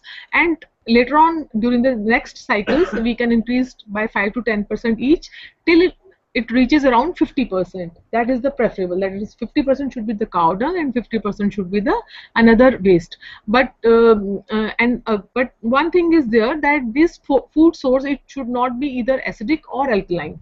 Neutral type of food is the best source for them, because so it is seen that it is better to avoid the citric type of fruits, like you can say peel of our or this oranges or this lemon, and spicy food should also not be given to the earthworms. They because as you might be knowing, like alkaline, that is the salt, when such type of food it is given to, or such type of waste is there, then earthworms, they cannot survive. So this should be taken into consideration when we are feeding the waste to these earthworms. Another thing is they require the adequate moisture. They have around 85% of their moisture content in their body, so they require generally 50% of water. When it should be humid wherever the waste is there, only then they will be able to grow and give our this and give the vermicompost properly. And these earthworms, they are full of protein. Around 70% of the protein is there in their body. So sometimes they are used in certain countries, or there for even for providing protein for certain like there even in the capsules also it is being provided, and even it is very good feed for our birds or fish or other type of birds. It is being used, earthworms.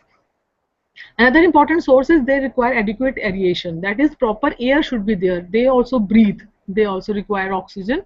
So it should not always, we should see that whenever we are using earthworms for getting the manure, then it should not be in the closed room. When this technology came in India some years back, then it was propagated through the institutions like Khadi Village Industry Commission, Agriculture Department, and Agriculture Universities. Then some of the farmers, they said it is better to store the this earthworms in a room and get the process done. But it was found that, and it was closed, of course, to keep them inside the room. But it was found after a few days that all the earthworms, they could not survive and they died. So it is required that whenever we talk about the vermicomposting, then it should be done in the open environment. And another thing is it should be protected from the temperature extremes. They cannot work in the very cold climate, that is less than 0 degrees Celsius, and then not very high temperature also, more than 35 degrees Celsius. So they cannot survive in the higher temperature. One of the methods which can be easily adopted to have the vermicompost through earthworm is that we can have a thatched roof shed. It can be in the east-west direction, and if we can start with a shed area of 12 feet by 12 feet, which can accommodate 3 vermi beds, and each bed is having generally the specifications of 10 feet by 3 feet.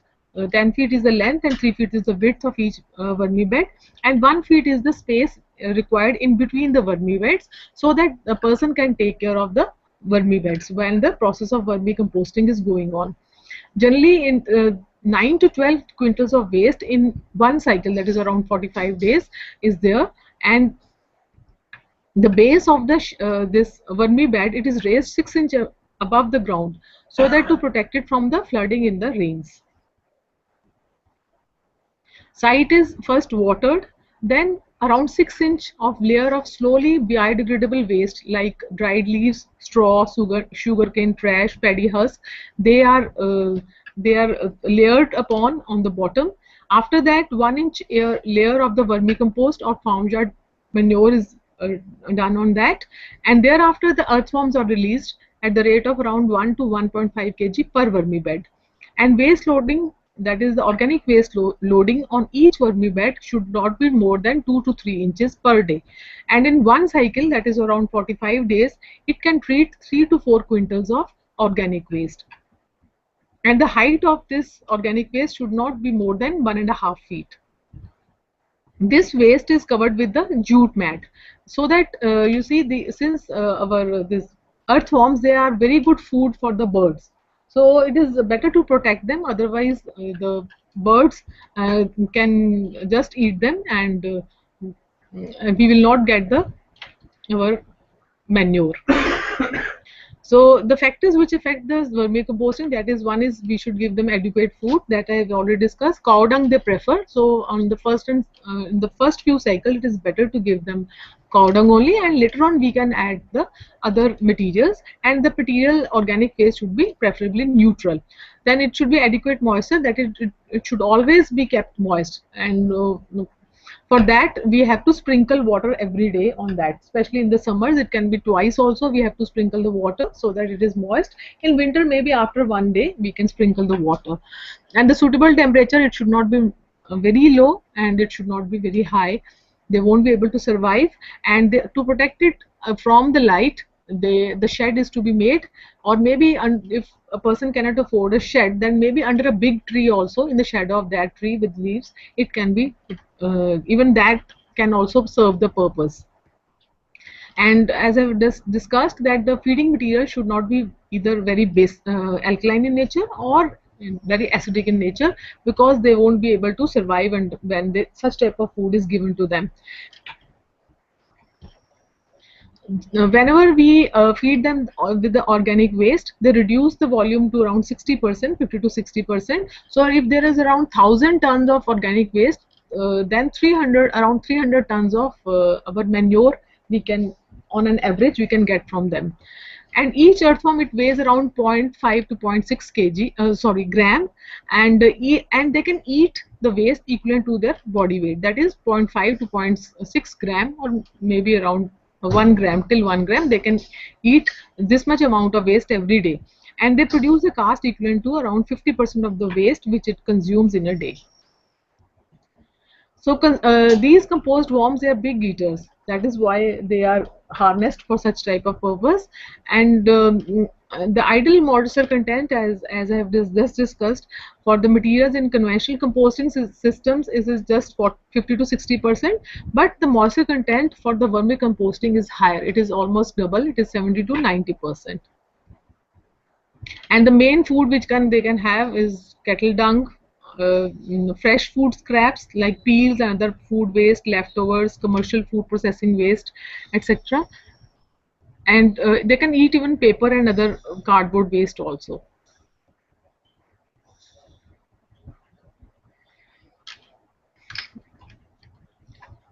The earthworm, they require, since they breathe through the skin, therefore they have a moist environment to live. There is required for them for living, and if the worm's skin dries out, they die. So that is why it is necessary to make the environment moisture driven. Then another thing is that we should see that too much of the dense waste should not be fed to them. If it is too tight, then it is the flow of air is reduced, or it can be eliminated, which can endanger the life of the earthworms. Generally, the population of the earthworms, they double in 60 to 90 days. But for that, we should take we should take care that adequate food should be there.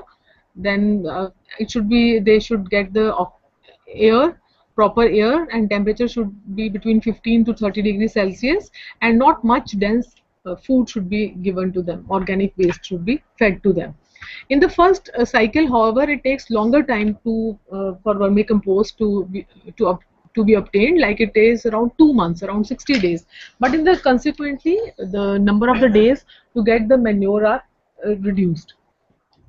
And the the manure or the vermicompost which we get, it is just like our tea that we take, black color tea which we take. It is just like that. It is generally 4 to 5 mm thick, the particles of the vermicompost, and they are similar in color like our tea, that is dark brown or blackish in color, and they don't have any smell. And they are they are dark brown or black humus, and they are soft in feel and free from any foul smell or other contaminations. And a mucus type substance which is coated on each particle of this manure, it increases the aeration in the soil, it provides excellent water retention properties, and improves the drainage in the heavy soil.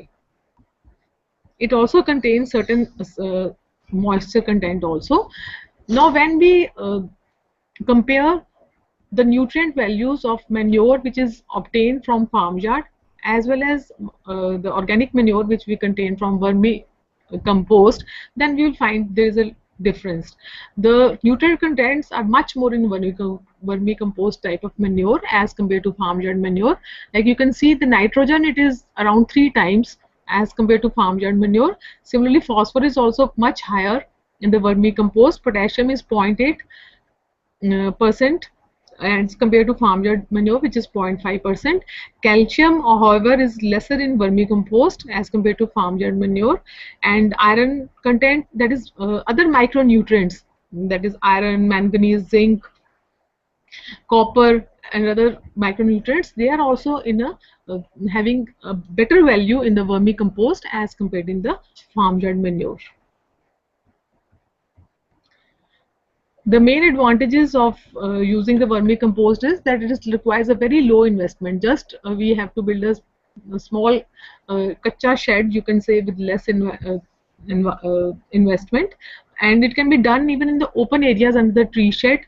And wide range of organic matters which you just throw and goes out and goes waste, it can be used as a raw material, and which will give us a very good organic manure, which is much more beneficial, as you have seen, than the farmyard manure. And the earthworm also multiplies, and so a farmer can even harvest the earthworm, and it can be sold into market. And similarly, he produces the extra manure, this can also be easily sold in the market. If you want to supply this organic manure through vermicompost to the crops, then to the vegetable crops it should be applied at the rate of 2 tons per acre. For fruit crops, 2 to 3 kg per young plant and 5 kg per plant above 2 years of age.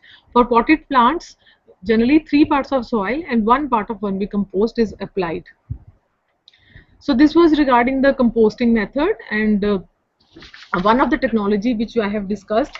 Another technology is through which can convert our organic waste into useful to meet our energy requirement also, that is like wood, agricultural crops, and raw materials from the forest, and other waste from the household or timber industry. They can also be converted into another useful byproducts like fuel for cooking or maybe for generation of power also. And in this slide we see that we have a lot of potential of biomass power in India. Like in Maharashtra, it is around 1887 megawatt potential of the organic waste which can be converted into useful products. Rajasthan, it is more than 1000 megawatt potential is there. Punjab, it is more than 3000.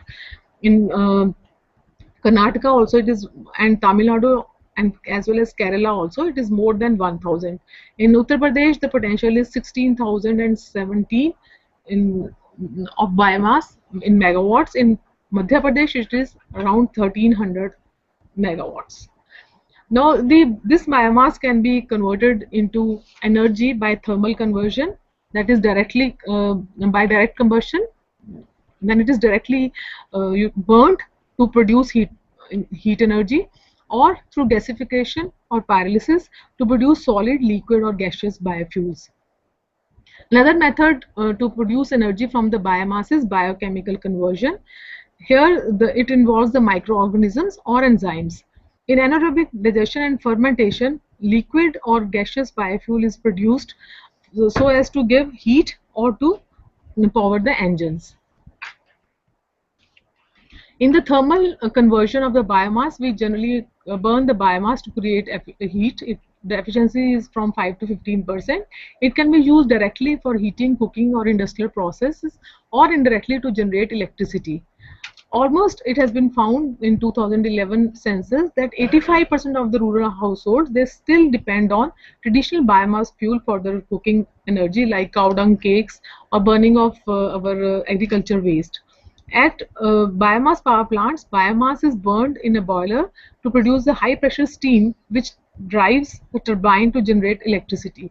Here the conversion efficiencies, they range from 20 to 40%. Another process that is a very old method for charcoal production, it is pyrolysis. Here biomass is heated to 200 to 300 degrees Celsius without presence of oxygen. Then it is decomposed to a dark liquid called pyrolysis oil, a synthetic gas called syngas, and a solid residue called biochar. Charcoal is almost pure carbon with about twice the energy density of original wood. It is easy to transport and store. 4 to 10 tons of wood is needed for each ton of production of charcoal. Another technology which can be used for getting the energy from our waste is production of pellets or briquettes. It is basically a physical process. Here the loose biomass is compacted into uniform dense form, and it is the biomass which is used is of relatively low moisture content, where moisture is less than 15%, like in stalks, husks, bark, straw, shells, pits, seeds or sawdust, etc. It is a higher quality of fuel. It is easier to transport and store, and it is easy for mechanical handling also. Another process is torrefaction. It is a mild pyrolysis process where partial decomposition of biomass is done.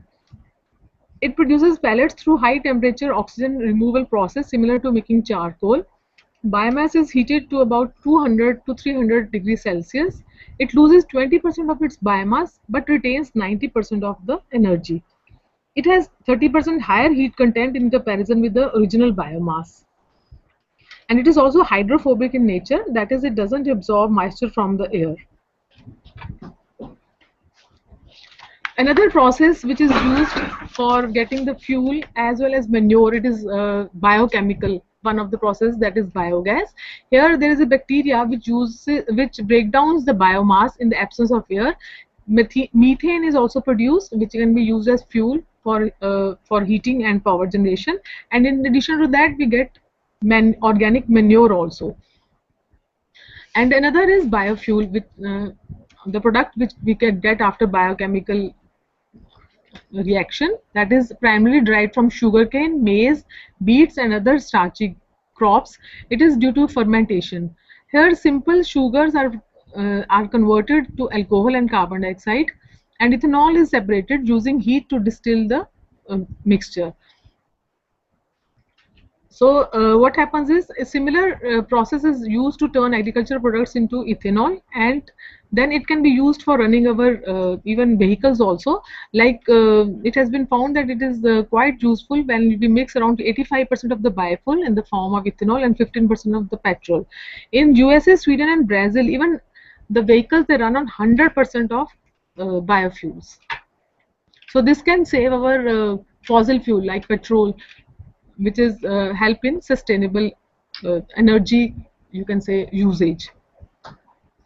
Now in the thermochemical type of process, where biomass reactors, they heat the biomass in low oxygen environment to produce a producer gas. It generally consists of carbon monoxide, hydrogen and methane. Here energy content is 1/10 of the natural gas. It is useful for running the internal combustion engines.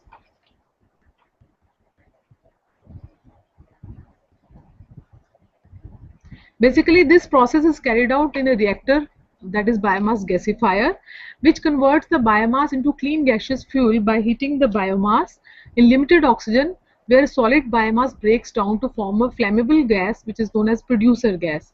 It has calorific value of around 1000 to 1200 kilocalories per cubic meter. The producer gas is fed into the diesel engine to let the engine operate in the dual fuel mode, thereby reducing the diesel consumption by more than 70%. This gas can be burned directly in the furnace to generate the heat, and it is also used for burner as a fuel for heating. Some of the organic waste which are being used to produce the producer gas is firewood, coconut shell, corn flour stem, sawdust, rice husk, cotton stalks. Using gasifier, 1 liter of oil can be saved through the use of either 4 kg of wood or 5 kg of rice husk. And payback periods are 2000 to 5000 hours of operation. Approximately 1.2 to 1.5 kg of wood produces 1 kilowatt hour of power. It is the power generated through biomass is successfully being used in industry through diesel generating sets, like it is being used in textile mills, dyeing and processing units, foundries, tea factories, coir industries, rice mills, etc. Heating in tea, coffee drying and processing units, food processing, tile making, rubber and oil processing units, cooking, etc. It is also successfully being used in electrification in rural and remote areas, and also for irrigation pumping. Another type of technique which can be used to manage our organic waste is biogas. Here gas is produced by breaking of organic matter in the absence of oxygen and in the presence of moisture. You see, India is having a large population of our cattle. World's largest livestock population is in India, of the order of 485 million. India ranks first in cattle and buffalo population in the world, second in the goat, and third in the sheep. So their waste is source of bioenergy. Through biogas plant, we can get efficient fuel for cooking, lighting, and it can also be used to generate the motive power. It gives good organic manure also, which is rich in nitrogen, humus and other micronutrients. This digested slurry can be used for manuring the crops, which reduces the salinity of the soil and increasing the porosity and water holding capacity, and it is very good for organic farming and sustainable agriculture. Main constituents of the biogas are methane, that is 55 to 65%, carbon dioxide, which we get 20 to 40%, and there are certain impurities also, that is hydrogen, hydrogen sulfide and nitrogen. We have certain traces of oxygen, nitrogen, ammonia and hydrogen sulfide also in the biogas, and some moisture content also.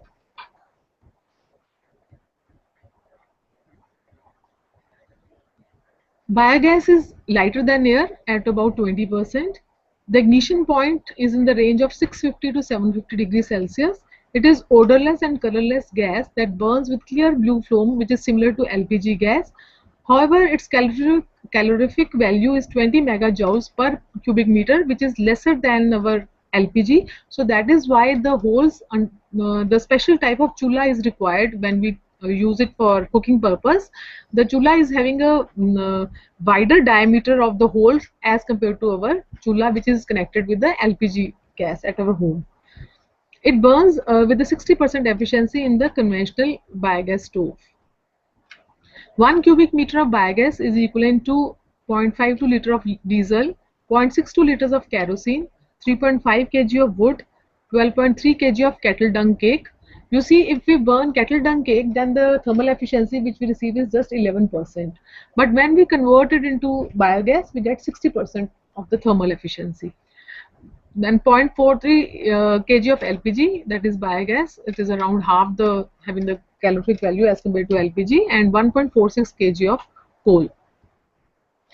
The digested slurry, which we get as a byproduct from the biogas plant, it is very good, having a very good nutrient properties. When we compared with the farmyard manure, we'll see that the nitrogen, phosphorus, and potash contents are almost double. The various sources of biogas here also, the major source which has been found very suitable is the cattle dung or the cow dung. Then piggery waste can also be used, poultry droppings can also be used, algae, crop residue, paper waste, human waste, and garbage kitchen waste has also been successfully used to generate the biogas.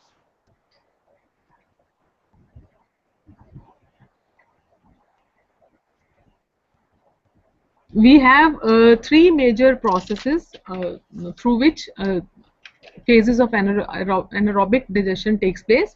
First one is enzymatic hydrolysis. Here hydrolytic bacteria, it acts on the organic waste, and fats, starches, and proteins, they are broken into simple compounds like fatty acids, alcohol, carbon dioxide, hydrogen, ammonia, and sulfides. Next stage is acid formation, where acetogenic bacteria acts and they digests the compounds which are produced by the first phase into acids and volatile solids like acetic acid, hydrogen, and carbon dioxide. In the last stage, methanogenic bacteria, they act upon the organic waste and they convert it into methane and carbon dioxide. Two commercially viable biogas plants are available these days through which biogas can be produced. One is floating gas holder type, that is also known as KVAC type of biogas plant. Another one is fixed dome. Here Deenbandhu type model of the biogas plant is quite popular in this type. The dung and the water, they are mixed in the 1:1 ratio by weight to produce the biogas. This picture shows the cross-sectional area of the KVAC type of biogas model.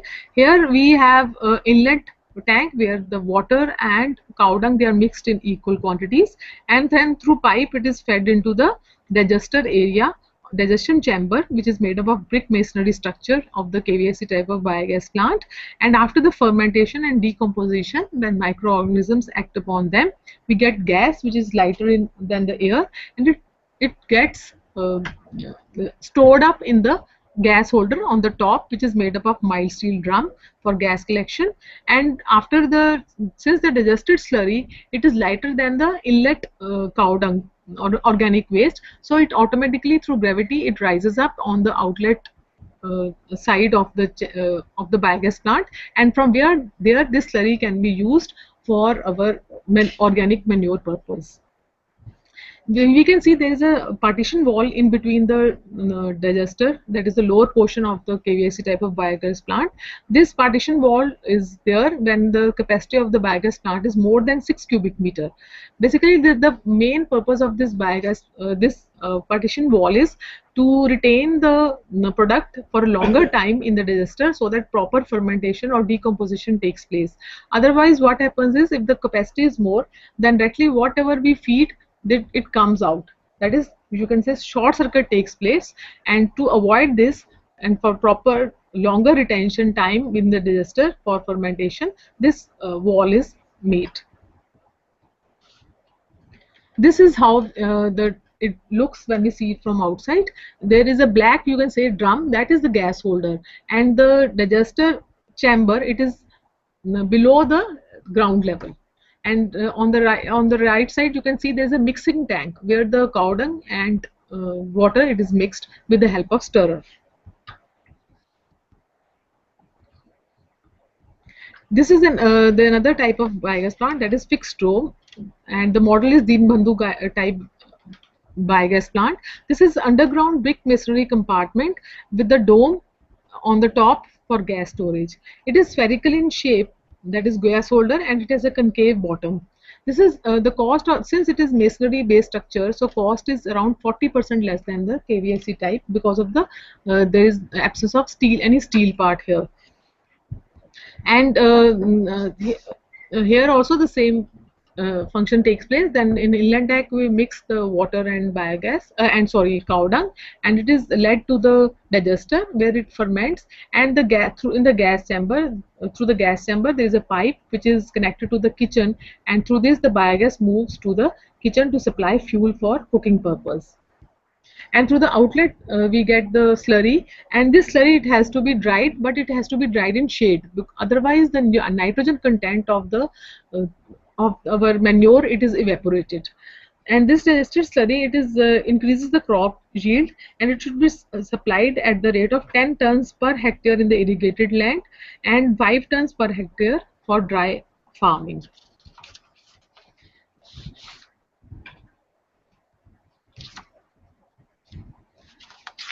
And these pictures shows you how it is being done. It requires a skilled masonry labor. That is very important, because so that the leakage should not occur, and to reduce the cost, that is why the surface area, that is for the less, due to the lesser surface area, that is why it is built in the spherical shape. And this is how it looks. It is generally built under the ground. The feed material required for per cubic meter of biogas production is, if there is a cow dung or cattle dung, we require 25 kg per day. For poultry manure, the requirement for the 1 cubic meter gas production is 12 kg per day. For pig manure, it is 20 kg per day, and human excreta can also be used. It is 35 users per day. It can be connected with the community toilets also to get the biogas plant. If we see the biogas production, it differs with different type of organic waste. Like for, if the type of dung is of cattle, that is cows or buffaloes, the gas production per kg of dung is 0.023 to 0.040. For pig, it is more than the gas that is being produced because of the waste from the cows and buffaloes, and in poultry also it is much higher. And human waste, it is just equivalent to that amount of gas which we get from the waste of the cows and buffaloes. Now, to when we want to design the plant, or we want to have it the plant for getting the biogas, then it is dependent upon the quantity of raw material which a person has.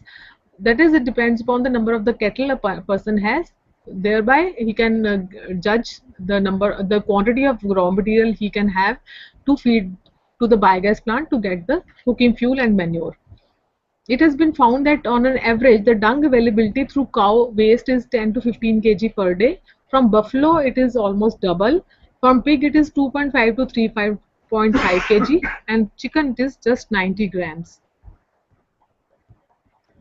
Now, if we want to decide upon the size of the biogas plant for installation, then for 3 cubic meter plant, the daily feed required is 75 kg, and number of cattle which are essential to give this quantity of organic waste, it should be 5 to 6, and the number of users, that is for the number of person for which the sufficient cooking can be done through the production of biogas of 3 cubic meter plant size capacity, it is 7 to 8 in numbers.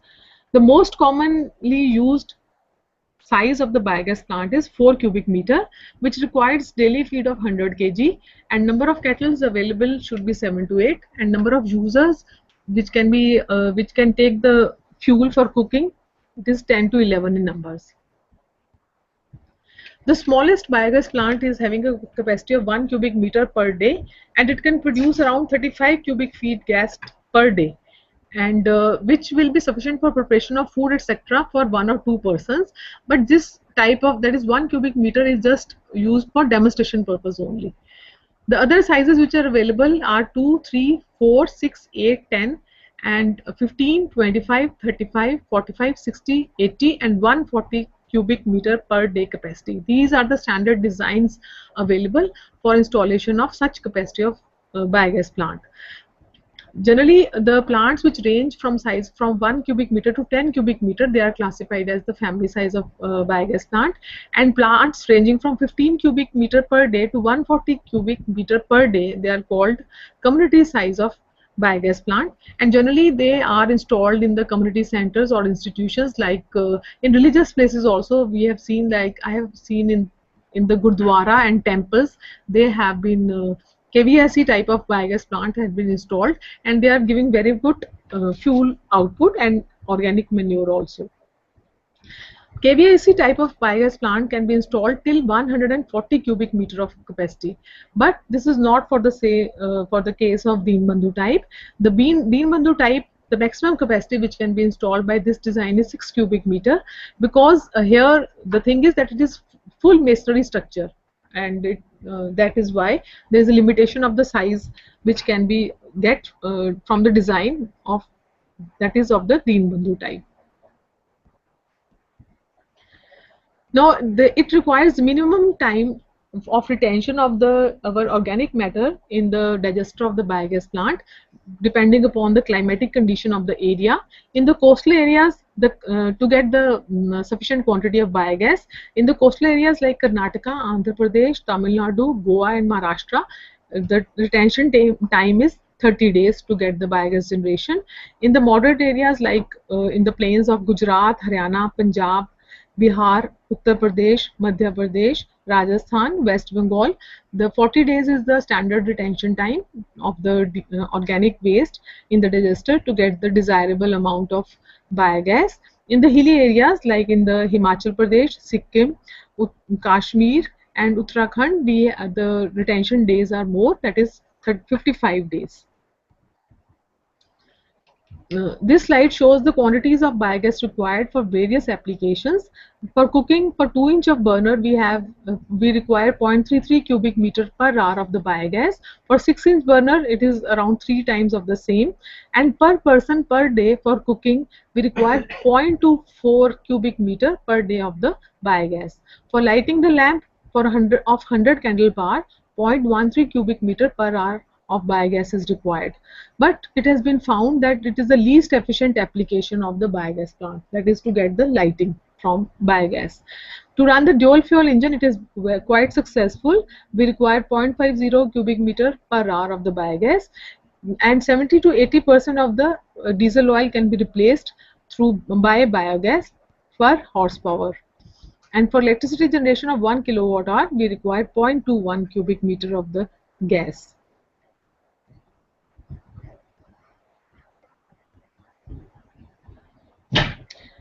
And for small IC engines with generators, it can also be used to produce electricity in the rural and remote areas through the biogas utilization.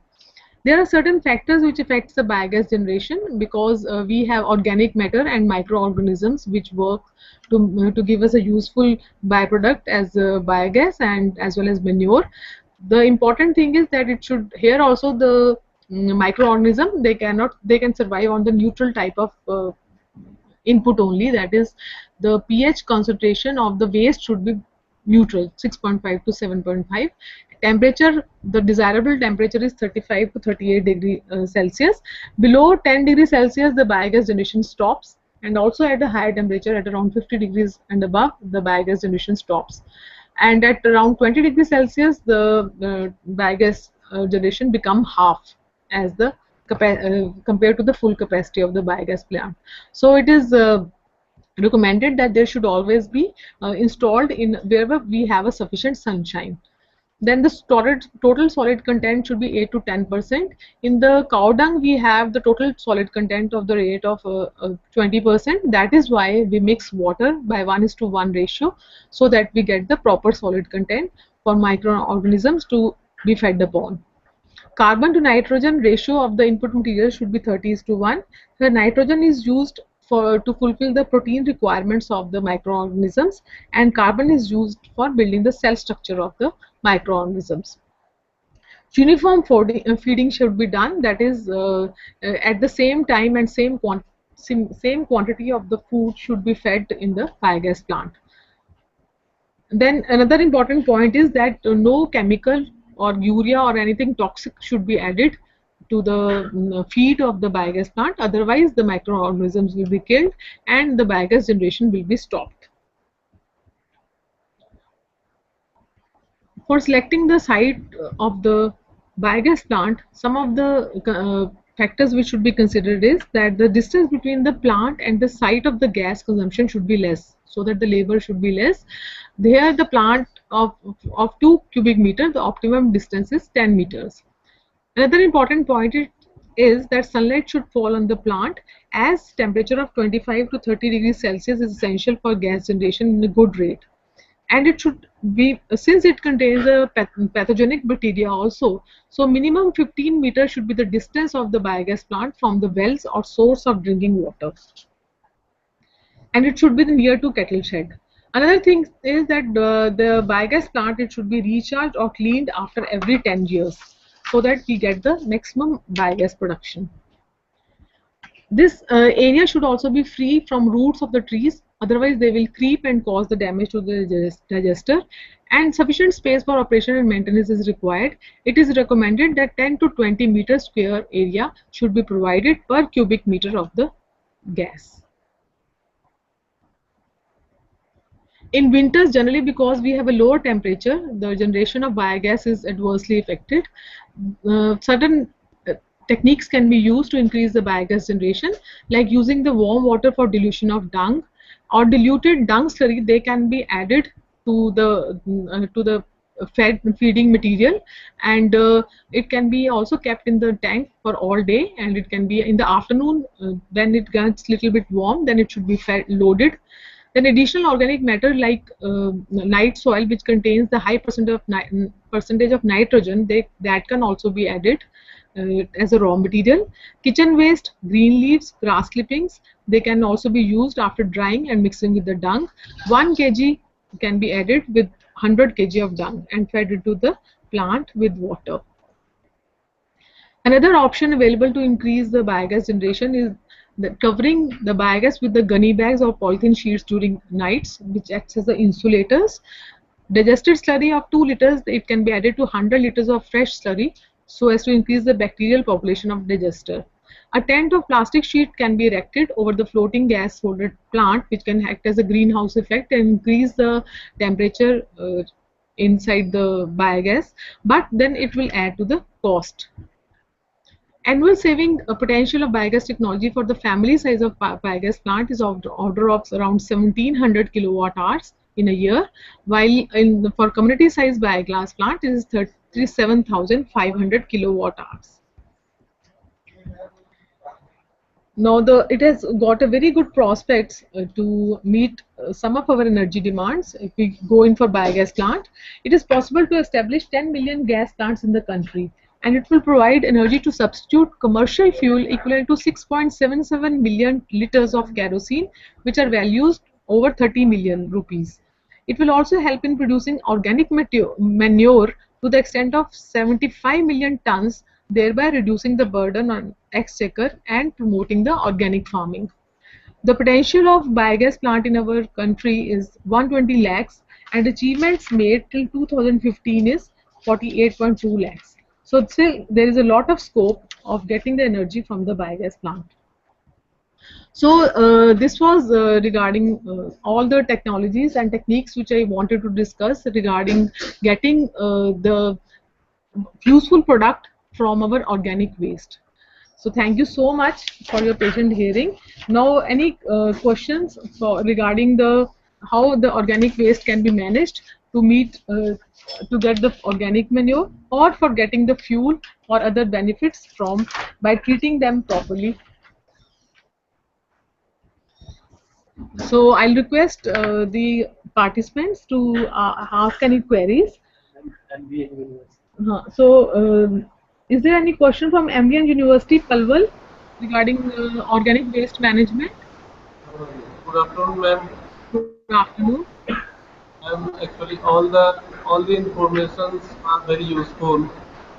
So my request is, can we have these PPTs for our students? Okay, we'll try to get the PPTs, and we can mail you, because, or otherwise what you can do is, in the meanwhile, all our lectures, they're uploaded through YouTube. So you can show these lectures to your students also, and you can access it anytime.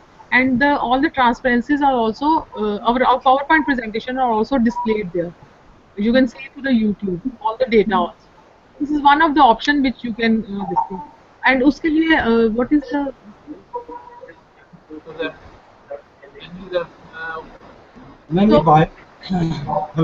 What you can do is that you go to YouTube and type NITTTR PhD. Then you will get, and you can type the even the name of the course so that you will get the lecture. Okay. Thank you, ma'am. I have one more question. Okay, thank you. So, we'll move to next center. Jaipur Engineering College and Research Center, Jaipur. Any questions from Jaipur Engineering College? Hello. Anji. Hello, ma'am. My name is Prakash Patel from JCRC. My question is, why the population of Guam will be double in 60 to 90 days? Sorry, can you please repeat it? Why the population of? Earthworm will be double in 60 to 90 days. Why? It is natural. It is natural. They grow very fast. They produce very fast earthworms. Okay, that is why it doubles. हाँ जी, और बताइए. What is paralysis? Paralysis is when we, in the absence of air, when we eat or burn our very limited oxygen, when we burn our fuel, that is agro-organic waste, generally wood, then we get charcoal. That is paralysis. Thank you. Thank you. Okay. Then we move to another India Engineering College, New Delhi. Any questions?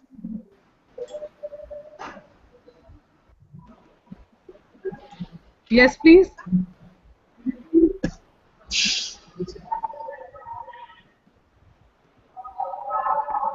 Any question from Northern India Engineering College?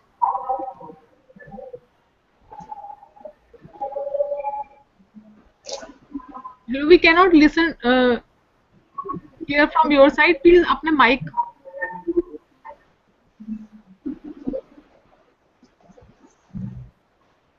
Hello.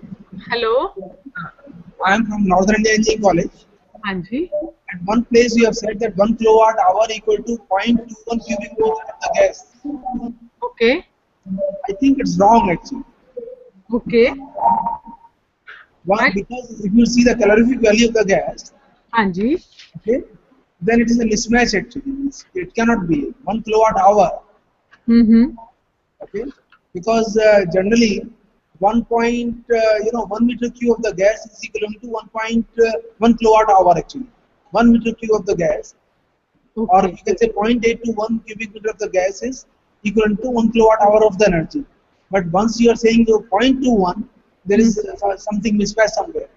Okay, I'll check, and maybe afterwards in another session I'll get back to you. Here, at this moment I don't have any comments on it. I'll just check and I'll verify.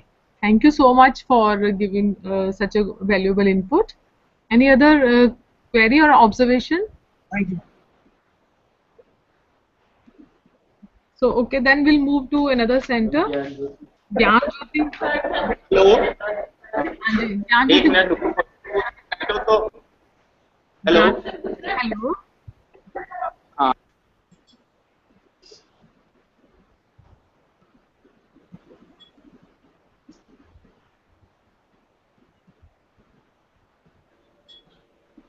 Hello.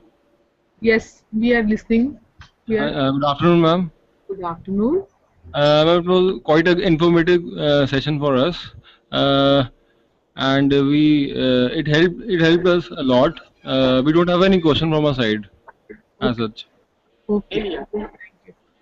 Next, we move to NGF College of Engineering and Technology, Palwar. Okay, they're not connected. MM University, Ambala. Hello. Hello. Ma'am, no question at all right now. Thank you. Madhav University. DCM Polytechnic, Jajpur. Ma'am, I want to know, is vermicompost improve only soil physical properties? Can you repeat again? Vermicompost? Vermicompost. Is vermicompost improves only soil physical properties? Yes, it improves all the qualities of soil. It improves all type of qualities of the soil with micronutrients also. It is better than the chemical fertilizer because the chemical fertilizer they just give NPK, but it gives micronutrients also. चले बस चला तो formality हो रही है यार क्या बोलूं Any other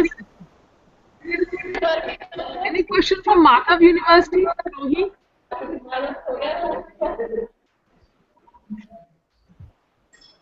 Question from Madhav University, Sirohi.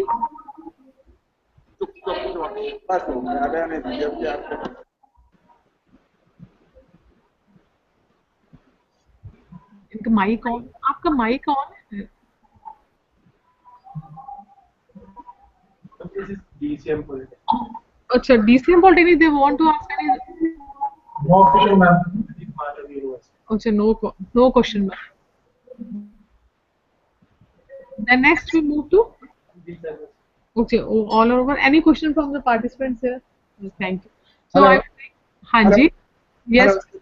Just one more question, madam. Hanji. In your slide, I have seen that in the dual fuel engine mode, you say that there is a replacement of 70 to 80% of the gas. Yes. Well, which is not true actually, because already our engines has been designed in such a way we are converting the engine. We have not made the dual fuel engine actually. This ratio never comes more than 60%. Never ever. Okay. It's a 40% diesel and 60% gas. You see, modifications in the engine, it has been found, it has been proven that it can replace up to 70 to 80%. I understand that in maybe it is proven in the laboratory only. Maybe in the field, to more extent, you might be right that around 60% may be the maximum efficiency which through replacement which we are getting. But it has been proven in the labs that up to 80% replacement is there of diesel by biogas. Yeah, but actually once the message goes for 70 to 80%, then everybody asks for 70 to 80%, which is not true. Actually, true means already the engine has been designed with such injectors which has to work in the ideal conditions actually. And once it is working in the ideal conditions, so much diesel is required actually, and hence this ratio is 60 to 40 only. 70 80 तो कहीं होता ही नहीं है madam. वो ठीक है, adjustment से आदमी कर लेता है, but then it is not working well on the ideal conditions or on the dual fuel conditions like that. Okay, thanks for sharing your knowledge and experience regarding that. And I understand you're right when it comes to the practical aspects of the technology. Thank you so much. Any other observation or any other comment? Thank you, madam. That's it. So I would like to thank all the participants at our center as well as at all the various remote centers for patient hearing and throughout this session on organic waste management. After lunch, we are going to have a talk from an expert, Mr. Dr. Sharma. He is working as faculty in the Tech University of Technology, that is Punjab Engineering College, University of Technology in the Civil Engineering Department. He is going to talk about the solid waste management, that is other methods which generally inorganic waste is being managed. So thank you so much, and we'll meet after 1 hour for the next session.